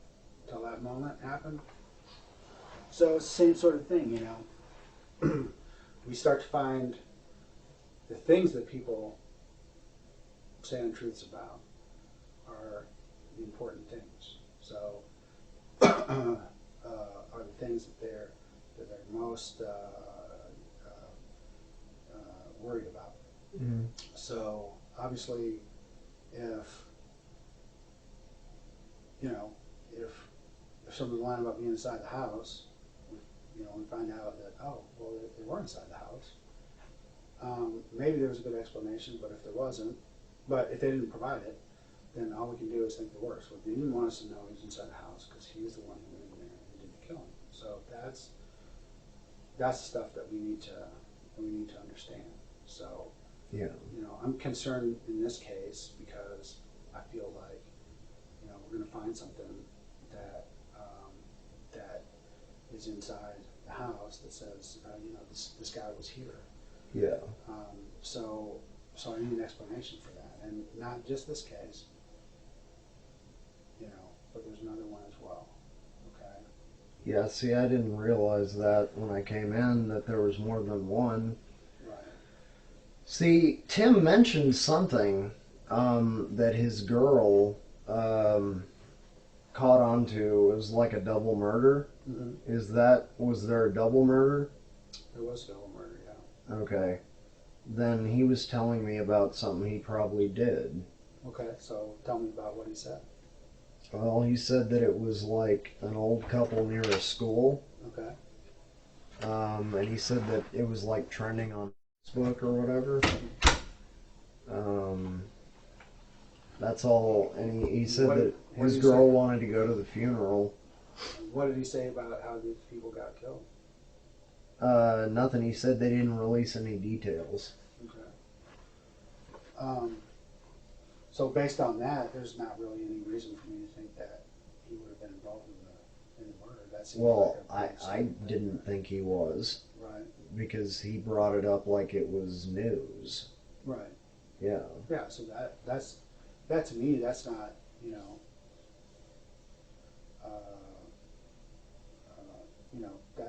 that in itself is not something I would think that means the person killed anyone. Yeah. So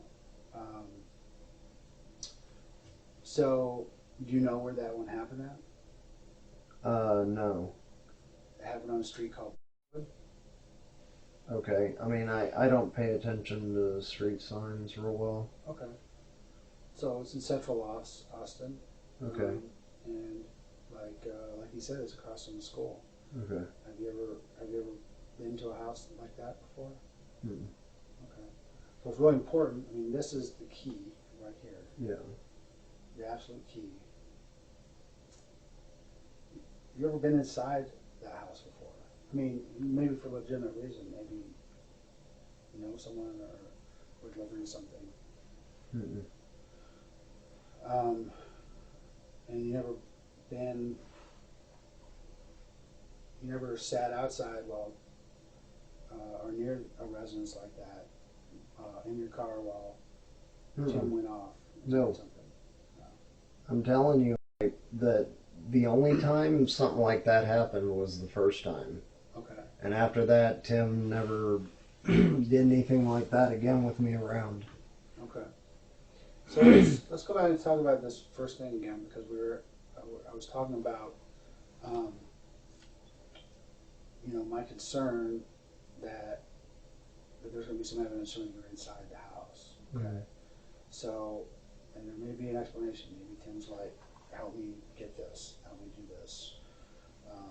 I don't know. I don't know what the explanation would be. But we, just like anything else, we need to hear it right now, and not once, that information, we develop that information. Well, I mean, I wasn't in the house. Okay. I mean, if you're talking about the fact that I don't want to give you my DNA, I'm just kind of weird about that kind of thing. I mean, I've heard that the stuff's iffy, and on top of that, it's like, you say Tim's too stupid to take one of my hairs, but, I don't think he's that dumb. I mean, if he told me to go drive around, right? That sounds like he was doing something while I had no alibi. Doesn't it? So, I don't understand. So let's go back, based on our new understanding of what happened. Let's go back to you arriving at the hotel, Tim's Hotel. Mm-hmm. What happened what time did you arrive at Tim's Hotel? And we're talking about on the 5th of December. At like 11 or 12. Okay. So, and what happened when you got there? He met me in the parking lot. He did that thing where he was like, "Oh, it's just you?" And I was like, "Yeah." And he's like, "Okay." And then he's like, "Aren't you going to be cold in that?" So I changed my pants and, took the stuff out of my pockets, went to his car, found his wallet, got in his car, started talking, went to knocked on the window, came back, told me to get lost, drive around a bit, came back around 4-ish. We drove around a bit, and then that happened, and then we I just passed out. So, is it possible that we would only see your cell phone over at the scene of this, what you just drew? Yeah, that's possible. Why? Because you're saying only mine and not his. Right. I don't think so. Okay. No. I thought you were saying only only there and not on the other occasion. Okay. So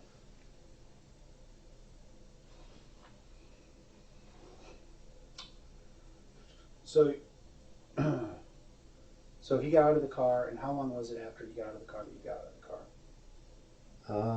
2 or 3 minutes. Okay. So 2 or 3 minutes later, you go down, and where did you walk? I just walked down to the corner, glanced at the house, didn't see him there, and then walked back. And you didn't go past the corner. You didn't actually walk on the street itself. Well, I walked up to the street and looked at the house. But did you walk down the street though? Did you turn the corner? Barely. Okay. Just barely. Did you and walk then down to the as far corner as the and then house? walked kind of on the other side of the street in front of the house to look at the house. Okay. And I think I may have called him to figure out what the hell he was doing. Mm-hmm. And did he answer? Yeah, I think he said just a minute or something like that. Mm-hmm. So I went back to the car. I mean, that's all I really remember. Okay. So you walked down. So how far down did you walk? You just stood there across the street from the house. Mm-hmm. And can you show on there? Yeah, I got out of the car here in the passenger seat and walked out, and then just went. Can you just make an X right there and indicate where you were standing? I guess I was standing here-ish. Okay. Looking at the house. And so, how long did you stand there? So did you call him while you were standing there? Yeah. Okay. So you called him, he answered. Said just a minute or something. Okay. And then I was like, all right, and I just walked back to the car. You sure you walked back right at that point? You didn't stay there until it came out? Yeah. Okay. So when you left, which way did you leave? You mean which way did I walk back to the car? No. When you guys got back, what direction was your car pointing on that street where it was parked? This direction. Okay. Can you just indicate that on there?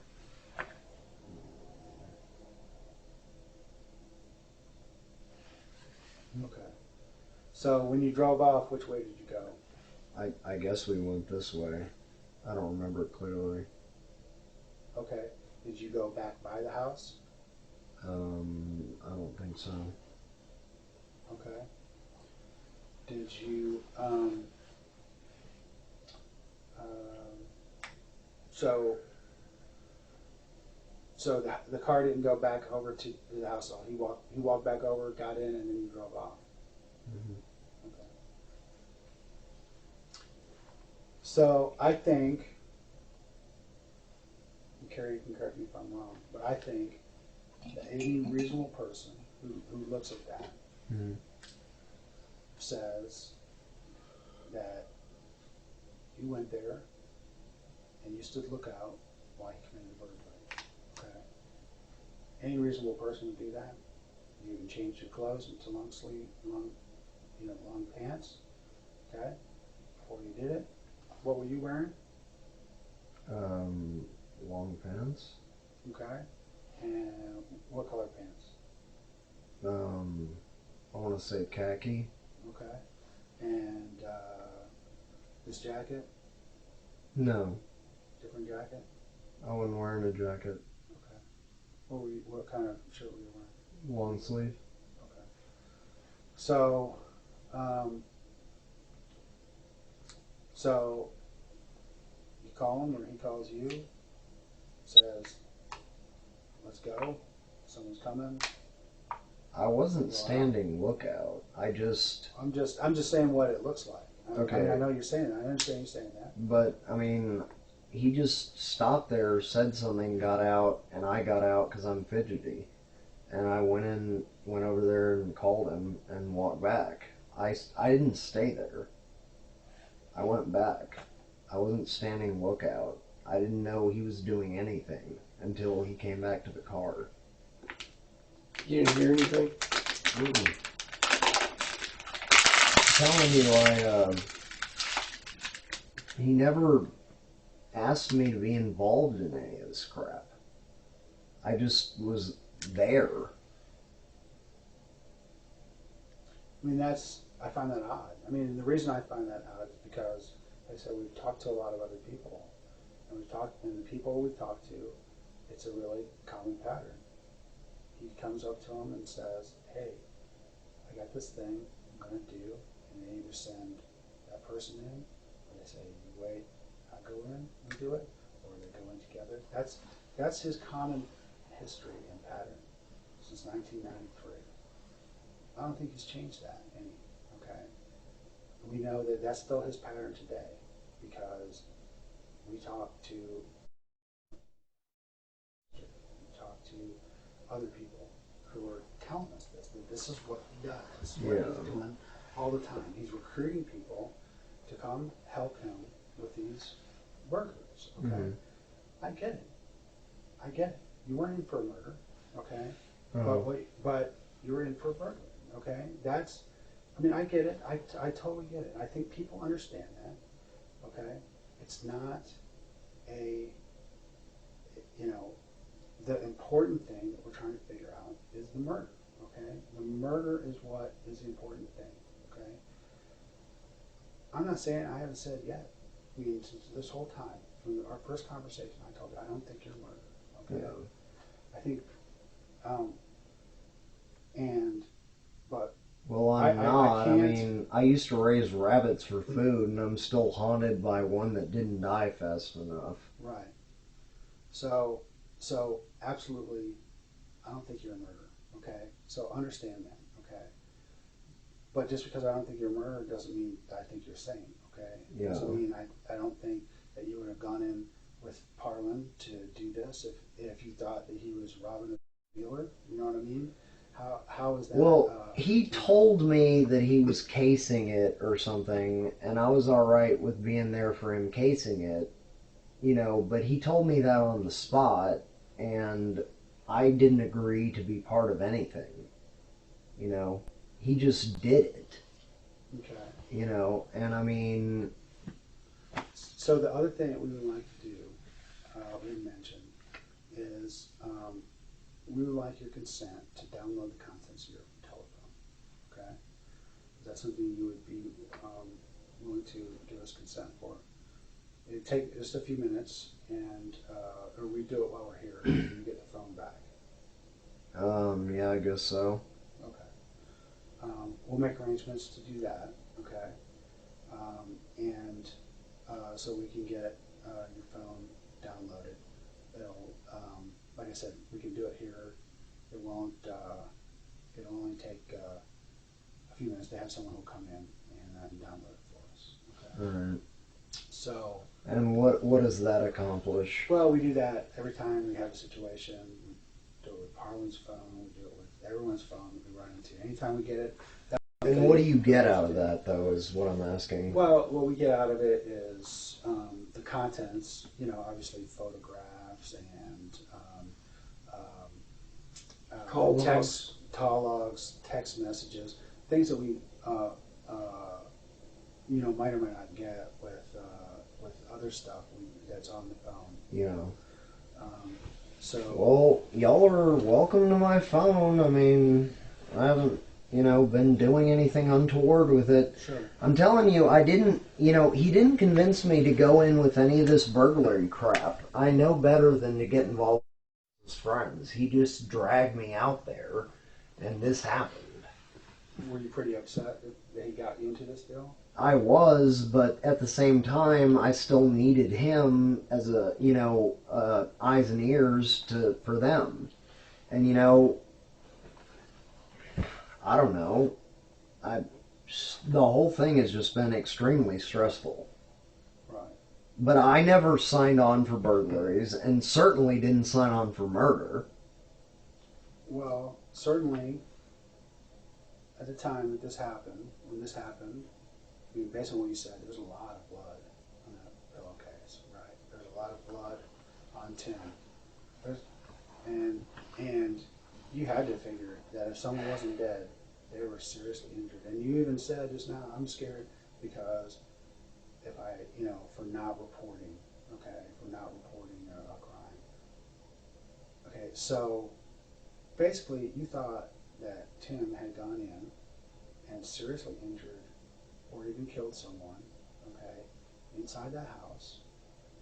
And even after that, you continued to go visit him and be pal with him, okay? So the reason I bring that up is simply that when people who make the decisions, and we don't make the final decisions, okay? People who make the final decisions are the district attorney, juries, judges, all those kind of people, way above our pay grade. Those people make those decisions based on the information we provide them.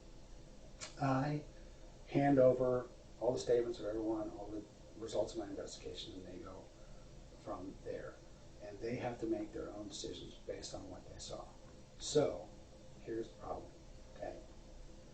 Here's my concern, is that if they look at that, they're going to say, not only were you down for a burglary, but you obviously were down for a robbery or a murder, whatever it was that happened to that person inside that house, or else you wouldn't have anything to do with Tim again. That's one conclusion of the evidence that they have to look at. Okay, so when you're telling me stuff like that, it's like I say, it's important that when you talk to us, and I think you're doing well. You're getting us towards the truth. Okay, but I don't think we're already all the way there. We need to understand what it is that, and the reasons why. And I understand that, what you don't want people thinking about you is that you and Tim plan to go in and kill someone and take that person's stuff. Okay? That's not what you want people to think. Okay? What you want people to understand is that that's not what you were in for. Mm-hmm. Okay? Even if it was that you were in for a burglary. Okay? Well, look, I'm afraid of the guy. The guy has connections. The guy's a killer. Okay? After that happened, he kept making plans like we were going to keep up like it was going, and I just went along with it because I didn't want to piss him off. So how did you go along with it? Well, I just kept showing up to, Austin and meeting with him for the living arrangement type of thing. But we didn't do anything else like that. Again. Like, I told him, I guess, I don't know if he wanted, to keep an eye on me or see that I wasn't going to tell anybody. Right. Or something. So one of the things that, obviously we look at, and we talk about it, text on your phone. Yeah. Text on Tim's phone, and other people's phones of people we've dealt with. And information from other people that we have, okay? When we take all that together, and based on that information, and when I talk about text, I'm talking about, tags because all that stuff can be recovered. So we're looking, on both your phone, both on Tim's phone. So when we look at those, when we review those texts, and we look at those, we start to see the conversation you had between each other. Okay, emails, everything else. Okay, that we have access to. We look at those things, and we realize, and we start talking to people about things that they heard, or things that they know, and they start telling us, or all of that, when we start putting that together, all of that clearly indicates, clearly indicates that y'all had planned to do a burglary together. And what you're doing is you're leaving it in the hands of someone else, district attorney, grand jury, someone, to make that really small connection between he lied about that he was in for the burglary, and he stayed with them even after he knew it was murder. Okay, or at least that someone got seriously injured. And you're leaving it in the hands of Tim because we're gonna go talk to him again. Okay, but the thing is, I'm telling you, I wasn't down for a burglary, and after that, I was scared of the guy, and, I just kept playing nice with him just because he was obviously trying to make sure I wasn't going to say anything. Are there going to be any texts? We find your phone, his phone, anywhere, that are going to indicate to us that y'all were planning burglaries? No. Whether this one or any absolutely other not. Okay. He never approached me for that. He did this thing without my consent, and then, like I said, we had these plans, and then like I said, I'm scared of the guy. I'm glad he's behind bars. Right. The guy has, as I understand it, the guy has connections. He can have people killed. Right. So I witnessed something, and, he made it clear that, he didn't want me to say anything. Why do you think he can have people killed? Well, because, just the general word around his family or him is that he's connected with, a network of, like the mafia or something. How did he make it clear to you that he didn't want you to say anything? Well, he just basically said, well, just keep quiet about this, but he said it very pointedly. How? I'm just, keep quiet about this, real tersely, keep quiet about this. And then he was like, and you're going to be back next weekend, right? And I was just like, yeah, And the thing is, he says he can read people's texts and stuff. He says he's been going through texts. And so,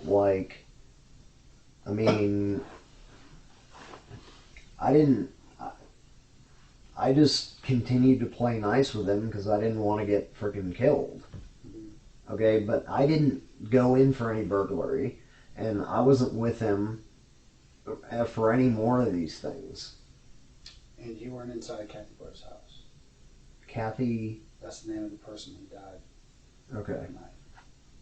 No, I wasn't. Because that we'll know for a fact within a couple days. Okay, so or within a week when we get your stuff back, the FBI stuff back on your phone. Okay, so that is something that's of special concern. So that's what we call a fact that is indisputable. Okay, so we need to make sure that we address that. If you're there, if you're in there, we need to know it. And we need to know it now. We need to know why. Okay. I wasn't. Okay. So what happened to the stuff after he came back out? I don't know. I don't know what he did with it. I didn't want to know. Did he give you any of it? Mm-mm. And so, what do you remember about the stuff you saw? Just rings. What That's else all I besides jewelry was in there? All I saw was jewelry. I just took a glance at it, and I mean, that was it. So, Do you remember what any of the pieces of jewelry looked like? Looked like gold and diamond rings. I mean, I don't know anything about jewelry. I don't wear it. Any watches, necklaces? I don't think so. No. I didn't get a good look. All I saw was rings. did he give any of those items to you? I told you he didn't. I don't have anything. I mean, you can, like, search my house for, you know, stuff you think he gave me. He didn't give me anything. Would you give us permission to search your house? I guess, sure. You know, because, I mean, I don't have anything, you know, incriminating. Let me just back up on a couple of things. So when you guys got back to the room, you said he took a shower. Yeah. What did he do with his clothes before he took a shower?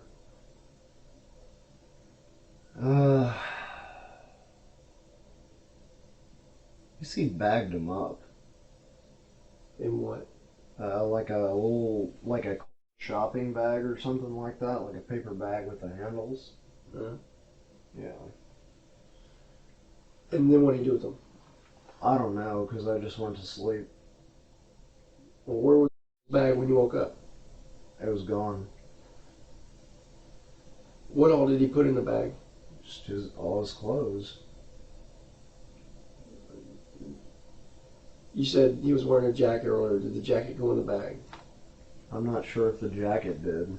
You said he was wearing dark pants. The pants were in the bag? Yeah. Did you see a shirt go in the bag? I think so, yeah. Did you see any gloves go in the bag? Yeah, I think so, yeah. You saw gloves go in the bag? Because earlier you said his hands were bloody. So was he wearing gloves or did he have bloody hands? Well, he had bloody hands, but what I'm saying is that I did see gloves go into the bag. What kind of gloves? They look like,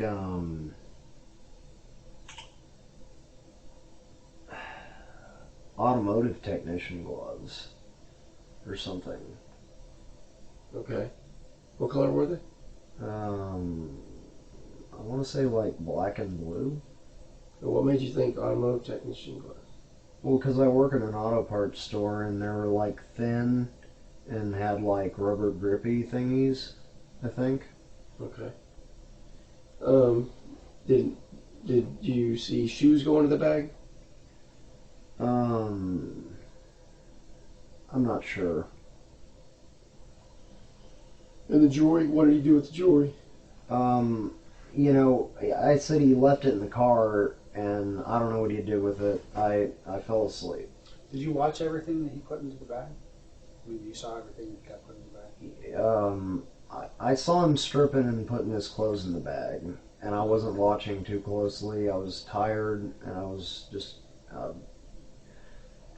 confused, scared, everything. And like I said, I saw him put gloves in the bag. I saw him put his shirt and pants in the bag. Okay. You see him put a weapon in the bag? I didn't see him put a weapon in the bag. But he may have. I mean, I didn't watch the whole thing.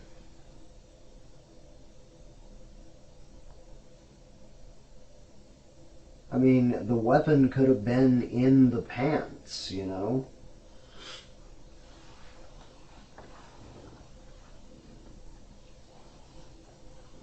Right? Is that not a... Yeah. I mean, I wasn't watching him like a hawk. But, yeah. I don't know. It's just... So...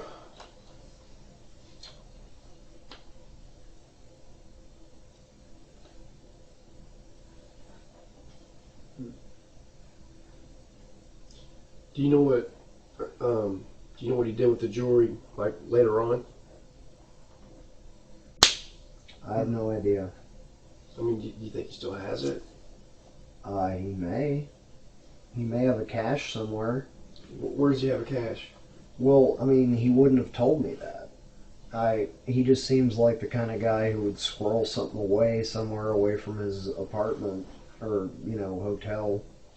So what do you get out of this whole thing? I didn't get anything out of it because I wasn't promised anything. I didn't want anything to do with it. What I got out of it was not getting killed. Okay. And you were scared, I guess, for your safety? Is that what Yeah. I mean, when he throws me a bloody sack, when he said he was just going to go look at a house, I was okay with him casing a house, that some drug dealers, who ripped somebody off, and we're not going to do anything now. So, let me ask you a question. So why is it again that you went with him? Because you didn't want to have you killed in Galveston, was that it? Is that why you kept coming back to visit him? Well, there's two reasons. I mean, I needed info from him, and I figured playing nice with him would keep him placated. Mm-hmm. Because he seemed like he was worried about me, telling, because I was upset about what happened. Sure. So, well, and I was more worried about my nephew. So you were more worried about him than getting involved in another murder? Well, but I didn't get involved in another murder. Okay, but you could have, right? Well... Didn't you say you were driving around again with him? You're doing the exact same thing? Well, yeah, but, I mean, he never did that again, though. And, I mean, I told him that... Hold on. Did you and he discuss, before the first one, that he was going to go in and do a burglary? No. Okay. You just got in the car with him, and you drove around, and he stopped, and for all you know, he killed somebody, right? Yeah. And then you got in the car with him, you just told me, after that, you got in the car with him, and y'all drove around again to do the same thing. He could have stopped at any point along the line, gotten out, and done the same thing again. So, I don't understand exactly what it is that you're trying to say. It sounds to me like what you're saying is that you really weren't that bothered by what was going on. Well, I was, but it's just but not bothered enough to avoid being in this situation, and not enough to avoid putting yourself in the exact same situation again. So you couldn't have been that offended by the fact that the guy had done a murder. Well, I was, but I was worried. He, like I said, he was obviously telling me, he was concerned that I was going to tell. What did he say? I mean, how did you express that concern? Just like, don't say anything. You better not say anything about this. You're not going to say anything about this. That kind of shit. And it's just like, the guy scares me. And so, I told him, like, I'm not going to be involved with anything like that again. And he said, all right. But he's like, don't, tell anybody. And I was like, fine, whatever, But I wasn't involved in anything like that again. He didn't stop. Okay, but he could have, right? I mean, you basically put yourself in the exact same situation you did before. So that right there... But see, if that had happened again, I would have just gotten out and walked away. But wouldn't you be afraid that he would have killed you? Well, but that's... I mean, I'm just confused, and I'm trying to unconfuse myself. I'm really confused easily. Well... So, I wasn't going to let it happen again, but I didn't want my family in jeopardy. Okay. So, you didn't want your family in jeopardy, so you were willing to go with them, and even if it meant another murder? No. I mean, I just showed up and socialized with him, right? Well, but you said this earlier, You went out driving with him again. Yeah, but I mean, he takes circuitous routes. I mean, he's not necessarily casing places. But he wasn't necessarily casing places when you went with him, right? Because you said no one was as surprised as I that he went and did a burglary until, he got there and did it. Well, it's true, but... So you see where people are going to have problems with the story? Yeah, I do. But, I mean... I don't know. What would you have done? Well, I get it that I totally understand that you have fear of this guy. I mean, I totally understand you had fear of this guy before even the first murder happened, because this guy is a scary dude. He's been in prison. I met him. He's a big guy. He's a glib talker. He doesn't with me, of course, because he's a choir boy. With everyone else, he talks about people he's killed and that he was in jail for trying to kill a cop and all this stuff. This is all the stuff that he's telling people. Okay, so and at the same time, he's offering you an opportunity, an out for a situation that you're in with yourself personally and with your sister and your family. And so I totally get it. I think people get it and we understand why it was that this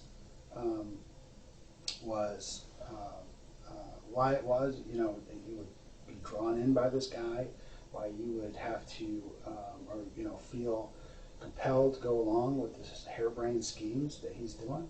I get it, But I wasn't going along with the schemes. I told him I wasn't going to go along with the schemes. But you did go along with the scheme, right? Because you knew that he had killed somebody in that house. You knew that he had killed somebody in that house, and you went along with it. You went along with it because here we are a month and something later, and this is the first time you've talked to the police about it, okay? So you did go along with it, and you would keep going along with it if I had not called you on the telephone today, okay? So I don't want to hear any more about I didn't go along with anything, okay? You went along. Not only did you go along, but you were up for it a couple more times because you said you went back and met with him a couple more times. You went out driving with him again, okay? And I would not be surprised if your cell phone pings at the location of another murder, okay? That's not going to surprise me one little bit. Okay? It's not going to. Okay. So, but at any rate, we know that you were there on that one, okay? And here we are, this many days afterwards, weeks and weeks after the event happens, and you're trying to tell me, I'm not down for that. I don't appreciate that. I don't, that's not what I'm doing. But that's not, your words are saying that, but your actions aren't saying that. So you're going to have to, you're going to have to help us to understand how that is, because that's a disconnect, between your words and between your actions. I felt he just wanted to keep an eye on me and make sure that I wasn't going to talk. That's all. I was not down for further anything. Okay. And so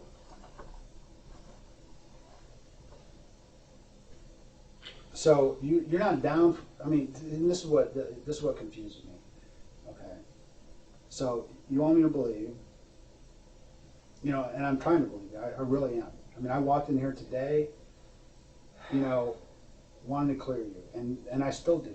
I want to clear your name of murder. Okay, that's what I want to do. But that's the only thing that I really need to clear your name from. You know what I mean? If you did other stuff, you did other stuff. Okay, but I'm trying to figure out what the murder is. See, when we deal, because in the end, it all comes out in the wash, right? Mm-hmm. We're here for a reason.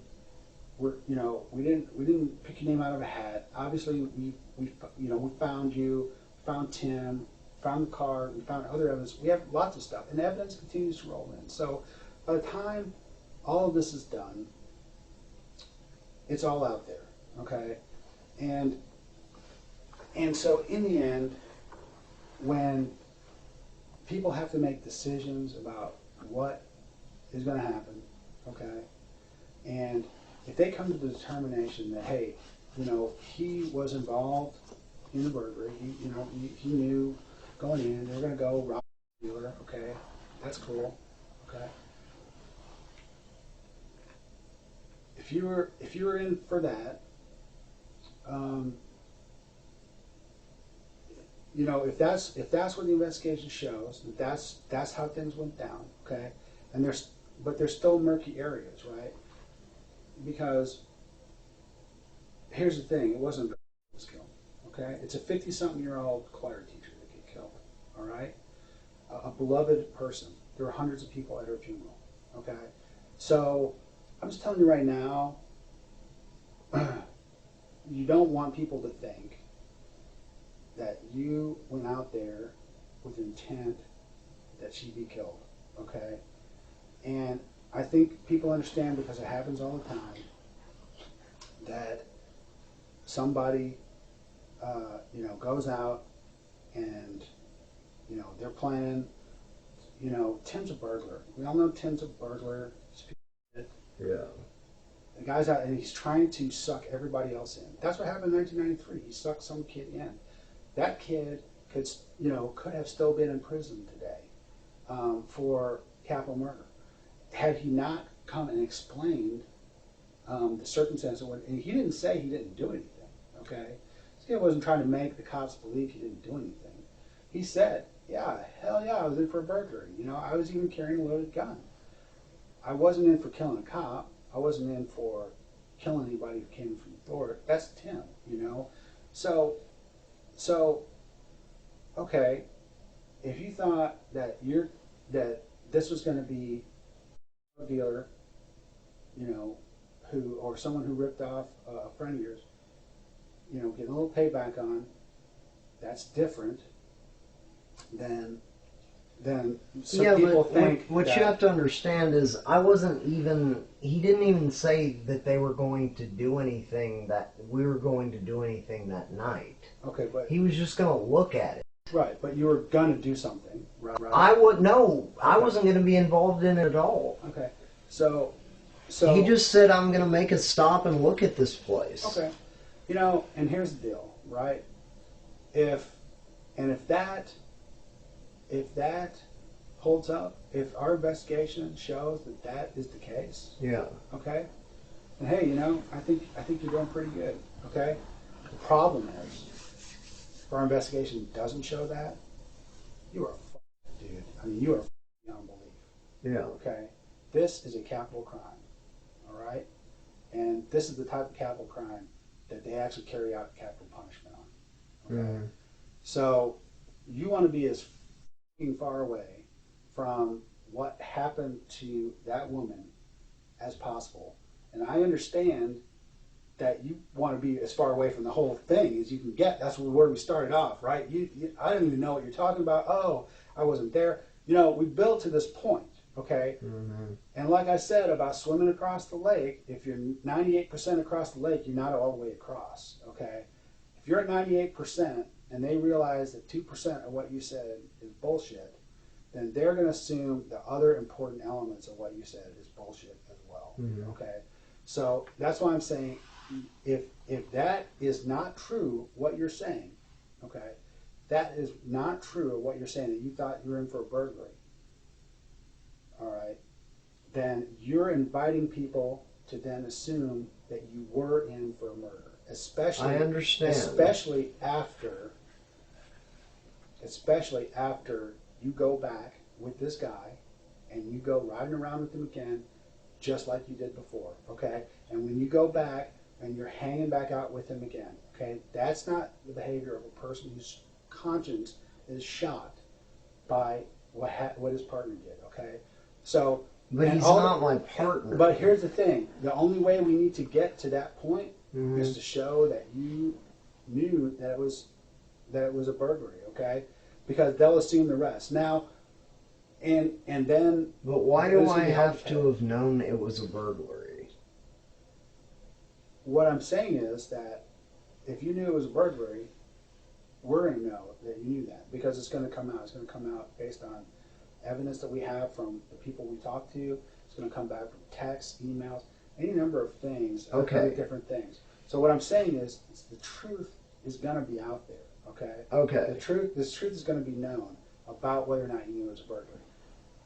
Now, maybe the truth will be known about whether or not you knew it was murder. That may be too. But if it just gets down to that, the truth is that you knew it was a burglary, then people, again, that goes back to, it's important about what people are lying about. So if you're lying about that, people ask themselves, what else is he lying about?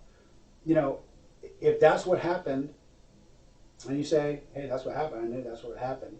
Okay, yeah, and you know the law. That makes you a party to the crime, okay? Mm-hmm. You know that, and so that's a complete, so I completely understand why you would want to leave that part out. That's a common thing.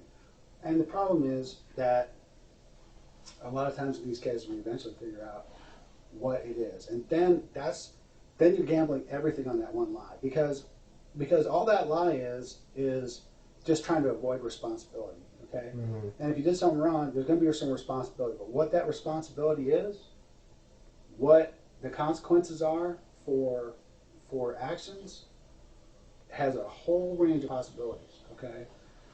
From a minimum to a maximum. And you want to be as close to the minimum as possible. You want to be as close to zero as possible, okay? But as soon as they think you're lying, then they're going to lean towards maximum. So I'm just telling you that. I'm just telling you that because I'll tell you, I don't know the truth on that right now. Yeah. Okay, I don't know what the truth is on that.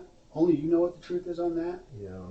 And if you're gambling your life on whether on what I know or what I'm going to be able to figure out, I would say you're going to be losing into that because I'm actually pretty good at what I do. Okay. Well, I mean, you're going to download my phone, right? Mm-hmm. So... Download your phone and download Tim's phone. Yeah. Lots of stuff. Have fun. I mean, there's nothing that should be in there that should suggest that we planned any burglaries.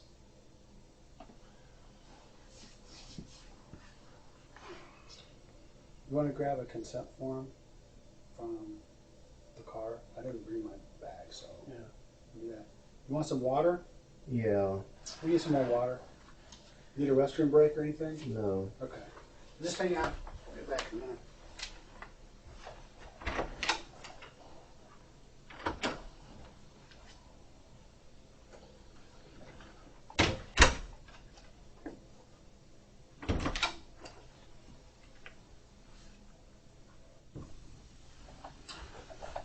Okay. So,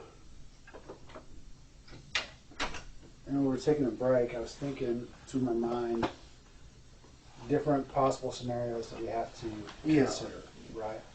So that because our goal is to do what we can to try to resolve this. Look, I didn't kill these people. Okay. So, but that brings me to a thing. Okay, so we have to prove things. Okay. Yeah, I understand. So one thing we have to consider is that it was Tim that stayed in the car while you went inside the house. Okay. So that's something that we is a possibility. Okay. Yeah. So that we have to take into account. So. So help me, okay, think of ways that I can, prove that that's not the case. What are some of the things that I can look at to ensure that that's not the way it went down? Well, I don't know. I mean, like what? Well, I guess the cell phone would be one, right? Yeah. So if your cell phone shows you inside the house, and not Tim or you and Tim, then that would be something that would help us with the case, right? Anything else you can think of? No. So we look for things inside the house, okay? Trace evidence. We talked about DNA. Also, fingerprints is a thing as well. We'd like to get fingerprints from you, a full set of prints, so that we can use that for comparison purposes. I mean, prints we find in the house. Okay. Would you be okay with that? It's fun. So, and also, we need to get as detailed as possible thing. So one thing I want you to understand, okay, I know you're tired. I know you've been through a lot, okay, we're tired too. But I want you to understand this interview is really more important to you than it is to us. Yeah. Okay? Because this interview is your opportunity to show that you didn't kill anyone, okay? So I guess my question straight up would be, were you the one that went inside the house and Tim stayed in the car? No. And did you go into the house at all? No. At any time? Okay.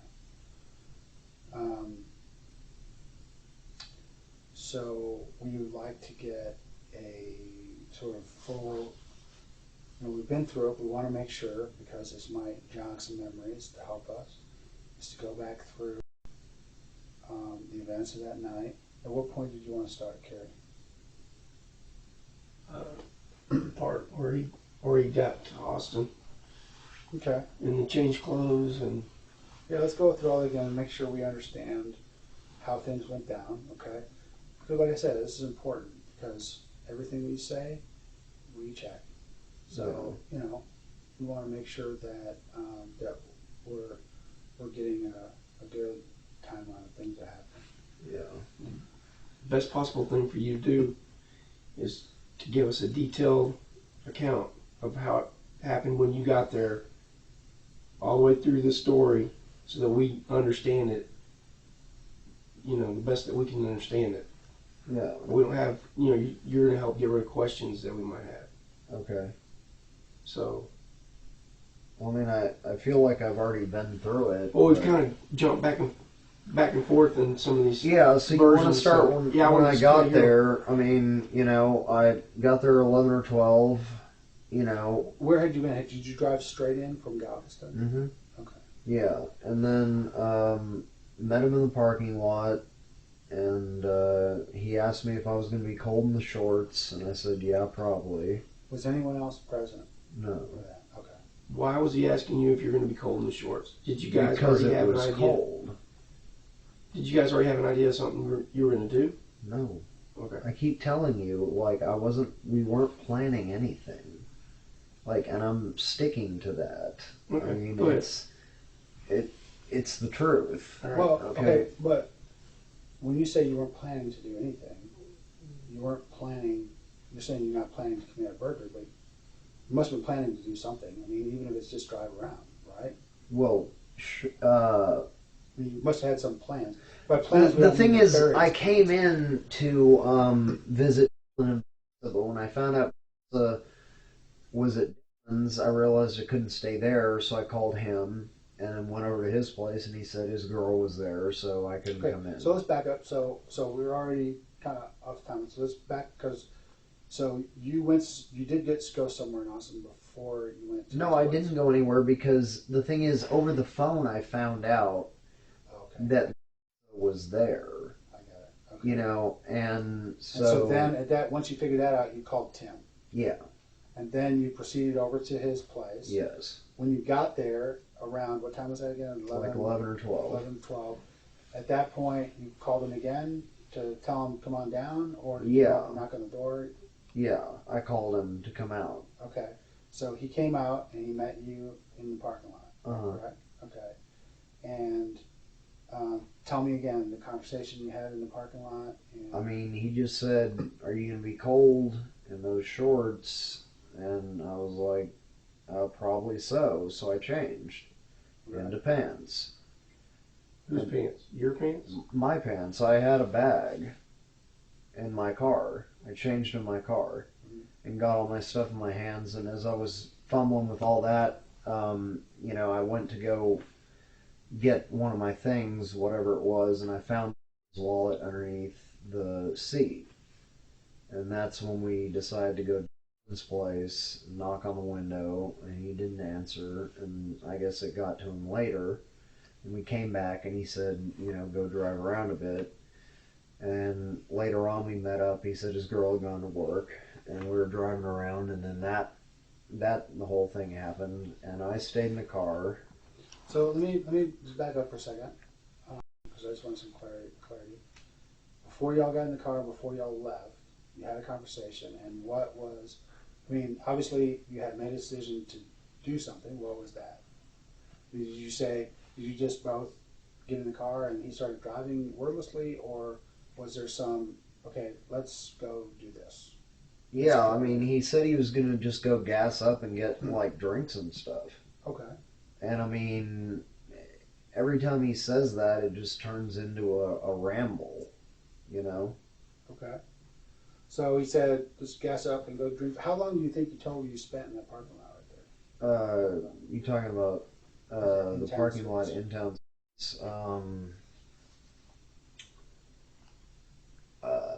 Which time? The first time or the second time? When you arrived there the first time. The first time. Probably not long. Probably like 10 or 15 minutes. Okay. So 10 or 15 minutes, and you never went to his room? Not yet. Okay, not at that Yeah. point. Okay. So then you got in the van with them. Or not in the van. Keep saying van. In the car. Yeah. He's driving. You're in the passenger seat. Is that correct? Mm-hmm. Okay. And you leave. And where do you go? Well, I punched in B, and there was one real close. And then I started punching it. Wait a minute. So you're talking about in my car? When you two were, you got to Austin around 11 or 12, right? Yeah. How long did you drive around? A couple hours. And then you went back to the hotel? Uh-huh. And the two of y'all got in his car after that? That's right. And do you know what time that was? It was like, 4-ish. Okay. So you actually drove around by myself just to kill time because he told me I couldn't come in because his girl was there. And then where'd y'all go? Like I said, he said he needed to gas up and get some drinks. He said we were going to get something to eat.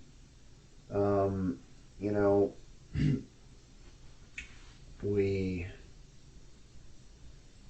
gassed up, got some drinks, got some food at the, or whatever, and just rambled through the neighborhoods. That's when that happened. And I mean, we went back. He took a shower. No, wait a minute. I don't want to gloss over. That's when that happened.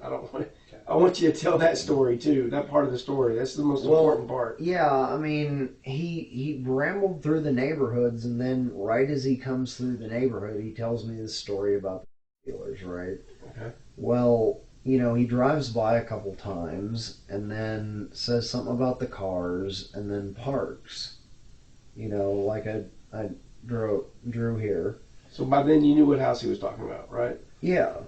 And then he got out, said he was going to go check it out or something like that, and took too long, so I came out, looked, see if I could see him. I called him, and he answered, said just a second or something, so I went back to the car. It was a couple minutes more, and he was back with, the sack he threw in it, and then we drove back to his place, which was empty at that point, and he took a shower, and I saw him putting his clothes in a bag, and gloves as well. I don't know about shoes. And what were you wearing? Pants and a long sleeve shirt. What kind of long sleeve shirt? Like a dress shirt or a t-shirt or? No, it was like it was like a long sleeve tee. Yeah. And what kind of shoes were you wearing? I want to say I guess these. Okay. Yeah. What size are those? I don't know, 11 probably. What? Okay. Go ahead. Why? No, I was just wondering. Yeah. We never really got into what you were wearing. You were trying to talk about what he was wearing. Were you wearing a hat? No. Was he wearing a hat? He had on like one of those like balaclavas or whatever, but it wasn't on. Like it was behind Like his a head. ski mask? Balaclava is like a ski mask. Yeah. Like a black ski mask. Yeah, except it was like one of those ones that's like two-piece. And he had it, but he what? It's like a neck. It's like a neck warmer and a. Yeah, like you can pull it up and pull it over if you want to, but it was like down. Okay. Yeah. He wasn't wearing a ball cap? Well, he was wearing a ball cap in the car until he went out and he took it off. Okay. And he pulled his balaclava on. I didn't see him pull it off. Well, I mean, but it was on. Well, it was on the whole time. Right. Okay. And then. Okay. Go ahead and continue. Well, I mean, I already said, I mean, he went in and I got tired of waiting because he said he was just looking at something. I came out, called him, right? He answered, said just a minute, went back to the car, waited a few more minutes. He showed up with the sack, threw it at me. I'm like, what the fuck? He's just like, shut up, don't say anything. And we drove back, and I was just too tired to do anything. And I mean, I was scared, and he was taking a threatening tone with everything he said about keeping quiet, and So your feeling after that was that you were tired? Well, my exhausted would be more like it, because I mean, not only was I tired, but I mean the event hit me as like more than tired. It's like I need to process this day, you know what I mean? Are you sure about your timing? My timing of when you arrived there? Not exactly. I mean, it's a bit hazy. Okay, well, you're saying 4 a.m. is when you arrived there. I think so. Okay. Around and there. You weren't there earlier than that? No. I mean, you hadn't come by earlier? No. You hadn't gotten out, walked around earlier in the evening? Mm-mm. Okay. Did he tell you he'd been watching that house? He said he had some intel on it. What kind of intel? Well, he just said that somebody had told him that there were supposed to be certain cars there. What cars? Well, like I say, I don't remember the cars he was talking about. What other intel did he say he had?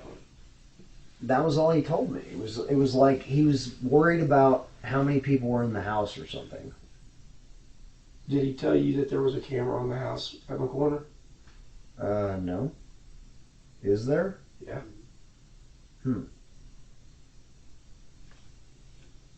Well, no.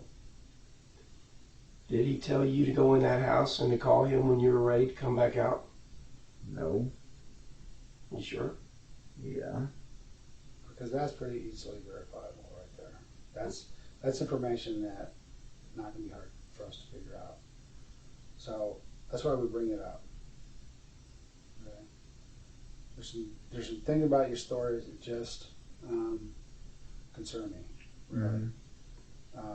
And one of the things that concerns me is the possibility that you went in there and that you is she said you called Tim when you're ready to come out. Okay? Because that makes more sense than what you're saying. It makes a lot more sense. You waited 3 minutes and you walked out, you're looking around talking to him, and you know the guy's casing the place. Why are you standing out there in front of it? I mean, it kind of blows it for him, doesn't it? Or you ring his phone. If I'm casing, sneaking up on a house, creeping up on the side of the house or whatever, and somebody rings my cell phone, I'm gonna kick the shit out of them because I didn't want to get caught. Well, I don't do this sort of thing. Yeah, but you're smart enough. You got a college degree. You're not dumb. Just tired of waiting, and I didn't know what he was doing. Shawn, What? were you in the house and you called him and told him you were ready to come out? No. Why do you keep asking me that? Because that's what seems like the story leads to. Well, that's not what happened.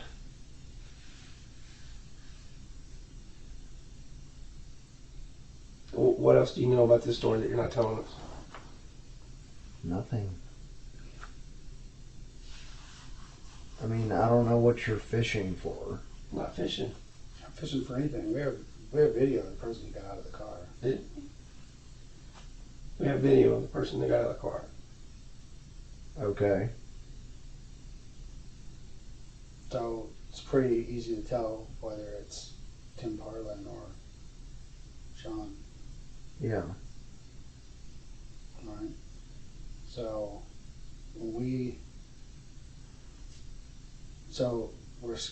you see why we're skeptical. We're skeptical about things that are going on. Okay. And there's things about your timing that are just not right. Okay.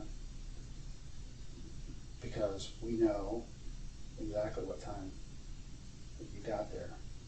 Okay. To the minute. Thanks to the camera. Okay. So when we say that stuff, I want you to understand we're not trying to BS you in any way. I'm going to make it really clear to you. This is all sorts of crap that we know that we're just not sharing with you until the right moment. Okay. So when you tell us stuff that doesn't add up, then that's a problem. You know what I mean? That's a huge problem. So what we're faced with right now is a pretty, serious issue.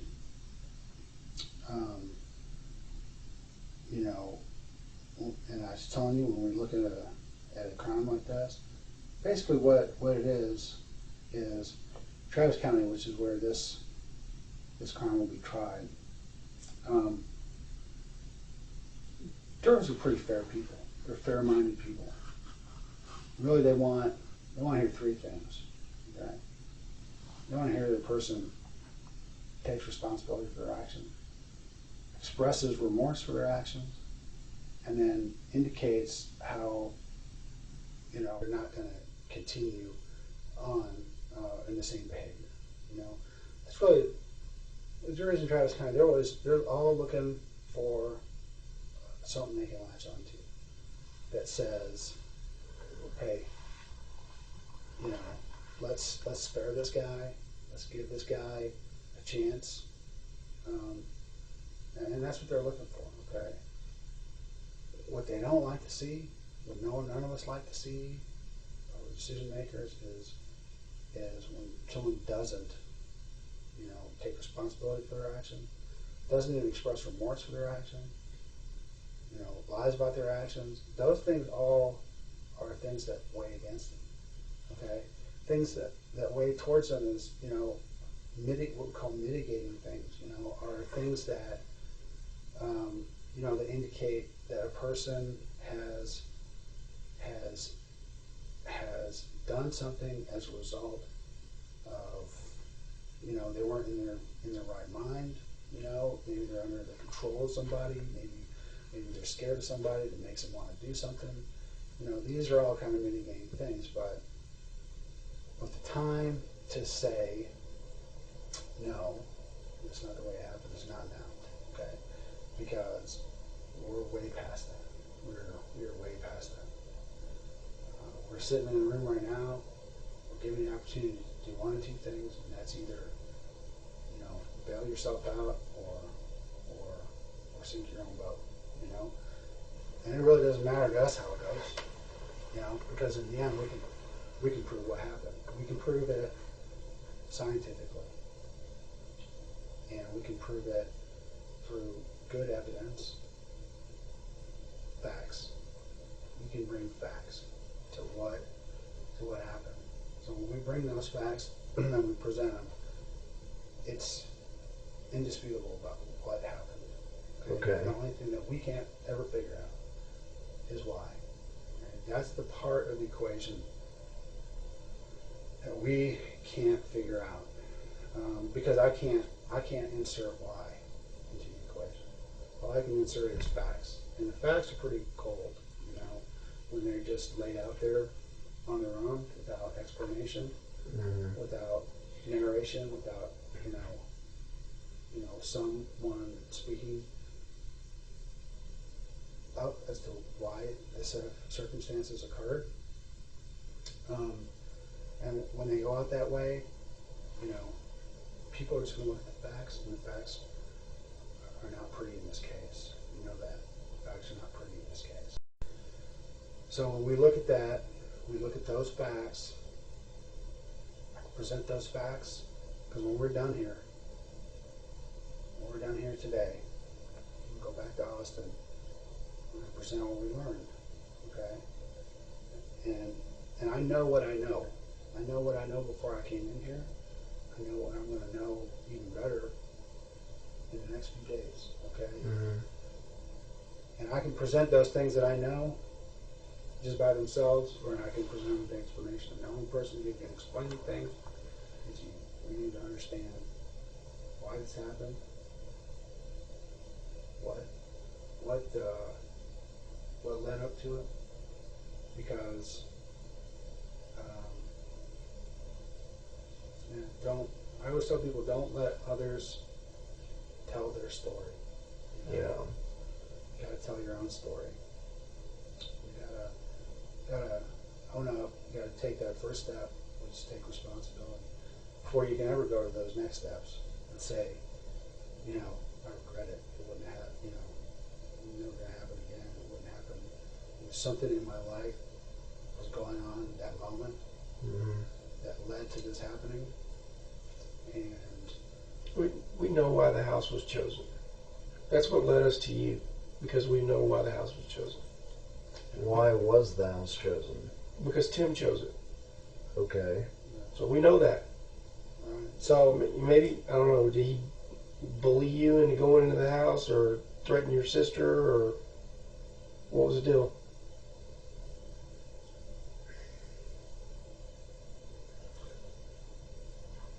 I mean, what are you saying? what we're saying is he went in the house. That's what we're saying, and we can prove that. Okay. So this is something that you're going to have to face up to. It's the fact that you have to explain that, okay? You have to explain what happened once you went inside the house, okay? And why things happened the way that they did, okay? Because you're the only one who can provide that explanation. You're the only one who can provide the context for why things occurred. Because if I just go in and the only thing I'm able to say is that you caused the death of Kathy Blair, and show people pictures of it, and show people, the scientific things behind it, that's cold, it's impersonal, it doesn't tell the story. It doesn't tell the story of why. It allows other people to make decisions on their own with regards to what they think about the person who would do something like that, and makes them think the worst. I mean, because that's all they have. Like I said, people are ready to latch onto something, to see the good in someone, but I will tell you right now that a person who is trying to show the good in someone is not a prosecutor, it's not juries and judges, and it's not me, okay? I can paint the picture of what happened, how it happened, who did it, when it happened, what it was done with. But the picture I can't paint is why the hell it happened. And so when I got to go back and tell family members why did this happen, then I'd like to have that answer, to have that part of the puzzle to be able to tell people. I like to be able to tell your family why it happened. The fact is that it's already happened. So the only thing left now is to make it better the way you can make it better. I tell people do something right. Do something right. You can't change the past. As a family on this. There's nothing you can do about changing the past. All you can do is try to improve the future. Okay? All you can do is try to make things better. Okay? And make amends. You know, when I screw up and fight with my wife and say something that I regret, I can't undo the fact that I did that I hurt her feelings. Okay?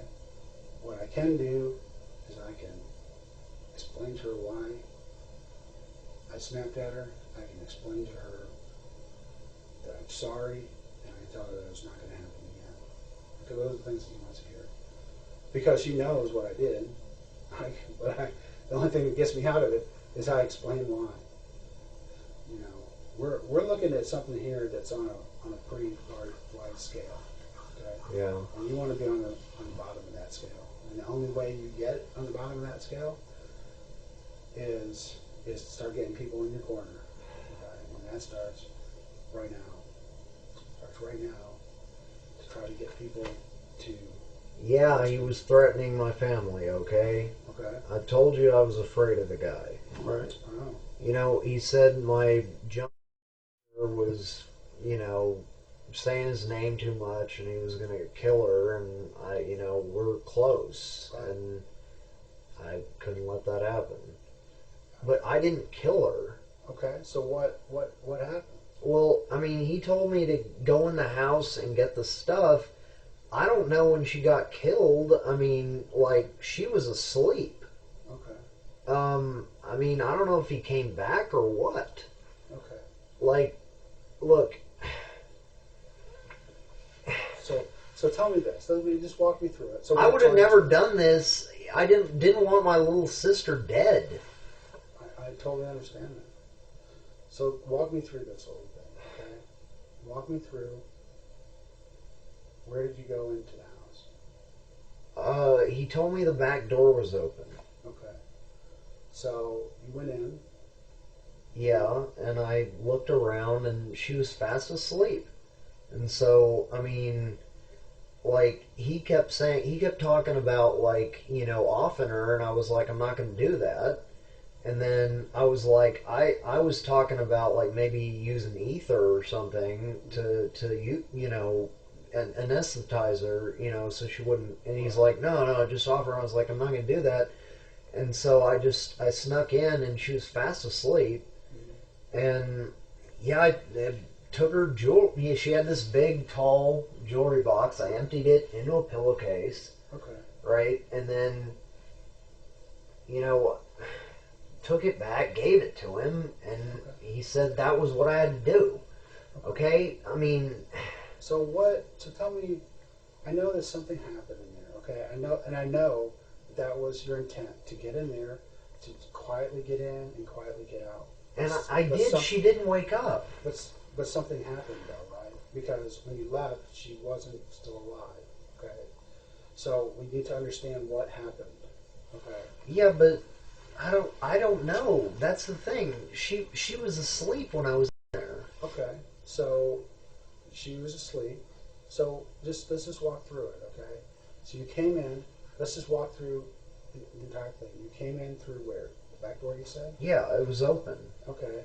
Open, unlocked. Unlocked. Yeah. Okay. So, and you walked in, and where did you go? I looked around and kind of prowled and snuck through quietly. And did you have a flashlight? No. What did you see in the house? just rooms, and I just kind of looked through the rooms, and I turned on a couple lights in rooms where I didn't see her. And I found the room where she was, and she was fast asleep. And that was the room her jewelry box was in. Okay. And so I opened the jewelry box, took the stuff out, put it in the thing, and then I called him and said, okay, I'm done. So I went out, and then we went back, and, I went to sleep. So, I mean, I don't know about my timing. Maybe he went back. I don't know. Okay. But I didn't kill her. Okay. So let's walk through, because I'm interested to hear. And here's the thing. I think when you walked in there, it wasn't in your mind to kill her. Okay. But I do know that at some point something happened, and and she died. Okay, so I think he wanted her dead. He kept talking about how she had screwed over or something. Right. And he kept telling me he wanted me to kill her, but I didn't. She didn't surprise me or anything like. She never woke up. Right. So let me walk through this here. Let's walk through the steps of what happened. You walked in the house through the back door. You walked in. You turned on some lights. What did you see in the rooms when you turned on the lights? Just a couple computers and beds, and I turned them back off. Okay. And so tell me about then you. Okay. So then where did you go after you went in there? Well, I finally found the room where she was. Okay. And he told me that, I'd have to kill her because she would be wearing the jewelry. But I could see her hands, and there wasn't any jewelry on her hands. Okay. So I was like, I wasn't going to get it anyway. Right. I was just going to take the stuff from the jewelry box and say that I got the stuff off her hands, and I guess, I don't know, maybe later he figured out, that he didn't get everything that he wanted to get, and maybe he went back. I don't know. Well, let me just tell you this, because I know part of what you're saying is true, okay, but you're leaving out some important parts, okay? Because here's the thing: the things that you're describing that you did, we know were done after she died. Okay, we know that because there was blood, and blood was transferred onto all those things you just described. You touched. It was transferred in the jewelry box. It was transferred onto the light switches. It was transferred on that. So we know that you did those things after she died. Okay, so let's talk about what happened. Okay, we're there. We know. Yeah, but don't you think that somebody else could have come back and done that afterwards? It's not possible, and this is why. Because if she was laying on the bed sleeping, she's not breathing. Okay, and on all the things that you did afterwards, you touched those things. Okay, you touched those things with blood on your hands. Okay, so what I want to do is move away from this notion, okay, that someone else did it, because we know that that's not true, okay? We know that you did it, okay? We know that you caused her death. What we need to do is understand why. What was the reason that Tim told you that he wanted you to go in there, and her in particular? He just said that was it. What he wanted. Right. And did he order you to kill her, or did he just tell you to take the jewelry? No, he ordered me to kill her. Okay. And you were scared of him, right? Yes. You were scared of him, and you went in and did what you were ordered to do. Right? I mean, there's not really any point of saying that that's not what happened. I want to know, you have a right to know, to understand how it happened, and saw her sleeping in bed, and then what happened?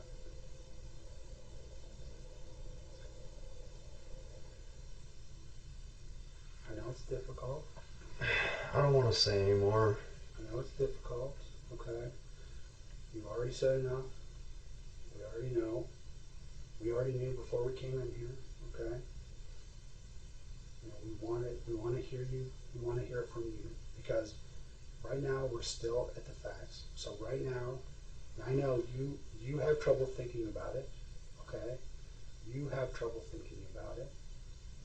And so if you're having trouble thinking about it, think about when other people are looking at it. It needs some explanation. You need to understand why. You need to take responsibility for what happened. Show that you have remorse for what happened, and that you will not ever do it again. Okay? That's what people need to hear. That's what we need to hear. So when you saw her there, listen, you've already said enough. What, in answer to your question, it's not possible, okay, that another person came in and did it. It is not possible that another person came in and did it. And you were there. You saw her sleeping. Something happened. Yeah, but something happened. What happened? If somebody came in and killed her and transferred blood onto the jewelry box and the light switches. That person was you. Okay, Yeah. So why are you saying that person is me? Okay, listen, Shawn. At this point, we know. There's no doubt. Our investigation has already clearly shown this. All right, that you caused her death. All right. Based on what? Based on everything within our investigation. Which is what? Including, we're not going to go into all that. You know what happened, okay? I know what happened, all right? What we are offering you the opportunity to do is to explain why, okay? To explain why before other people have to make decisions about what to do with you, okay? That's the opportunity we're giving you, and I would highly suggest that you take it. Because so why do you refuse to tell me how you swear you know? Well, let's just talk about one thing, and we just talked about this. That blood was transferred by you onto those items.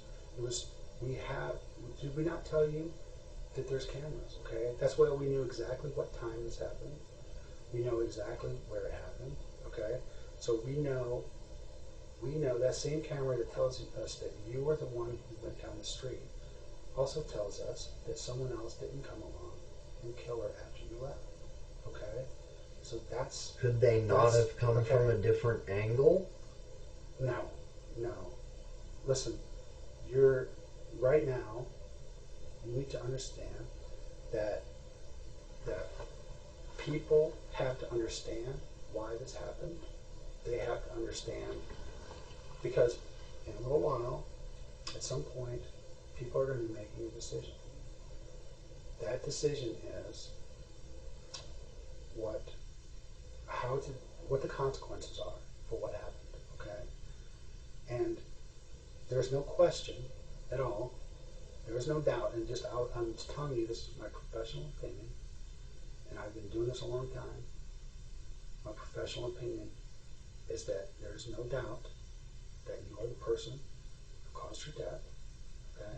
There's no doubt. And right now, what we need to do is we need to provide people who are going to make those decisions with the ability to decide a just response. So one thing that we're understanding and you're telling us is that you're scared of Tim. That's one of the reasons, okay? That's a reason. Well, that's the I'm not so scared of Tim as I'm scared of him hurting my sister or my nephew. I understand. I mean, I'm so close to my sister, I don't know what I'd do if she died. I know. But your sister, I visited with her yesterday, okay? I'm gonna, at some point meet with her again. Yeah. And and she's going to ask me why this happened. Okay, and I need to explain a reason why. And on top of that, Kathy Blair's family is going to ask me why this happened, and I need to know why. Okay, I need to explain. Just like you have a sister, okay, that you have responsibilities to. I have responsibility to the family of Kathy Blair. Her son is a naval officer, okay, and he wants to know what happened to his mother and why, okay. And we discussed already that the first thing that needs to be done is you need to take responsibility, okay? Before you can get to, I'm remorseful, before you can get to, I'll never do it again. It's a 3-step program. It starts with the first step. The first step is accepting responsibility for what happened, okay? So, I know that you were scared for your sister, okay? I know that Tim made you go in, okay? Now you need to tell me what happened, all of it, what happened inside the house, okay? Because I will happily and gladly go in front of the jury or anyone else who's making a decision in the case. And I'm showing pictures of what happened, okay? I can tell them that way, or you can tell them your way. But they're going to know about it. There's no doubt about what happened. There's no doubt about who did it. The only question is, why? And we need to know, okay? Shawn, we spent a lot of time together, and I don't think you're a bad guy. I mean, we have been sitting here, and I'm thinking to myself, this is a guy who's a decent guy. So I can't reconcile that, with what I know about the case. You have to explain it. People are going to paint you as a monster. You have to explain it. You have to explain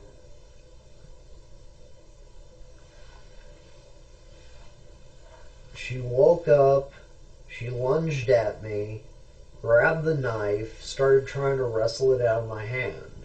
Right. And then it was a struggle, and I stabbed her in the neck. I didn't even want to do it. I was trying to get the jewelry without doing it. Right. And then she woke up, and I had the knife out, in case. But I couldn't do it. I mean, he said I had to.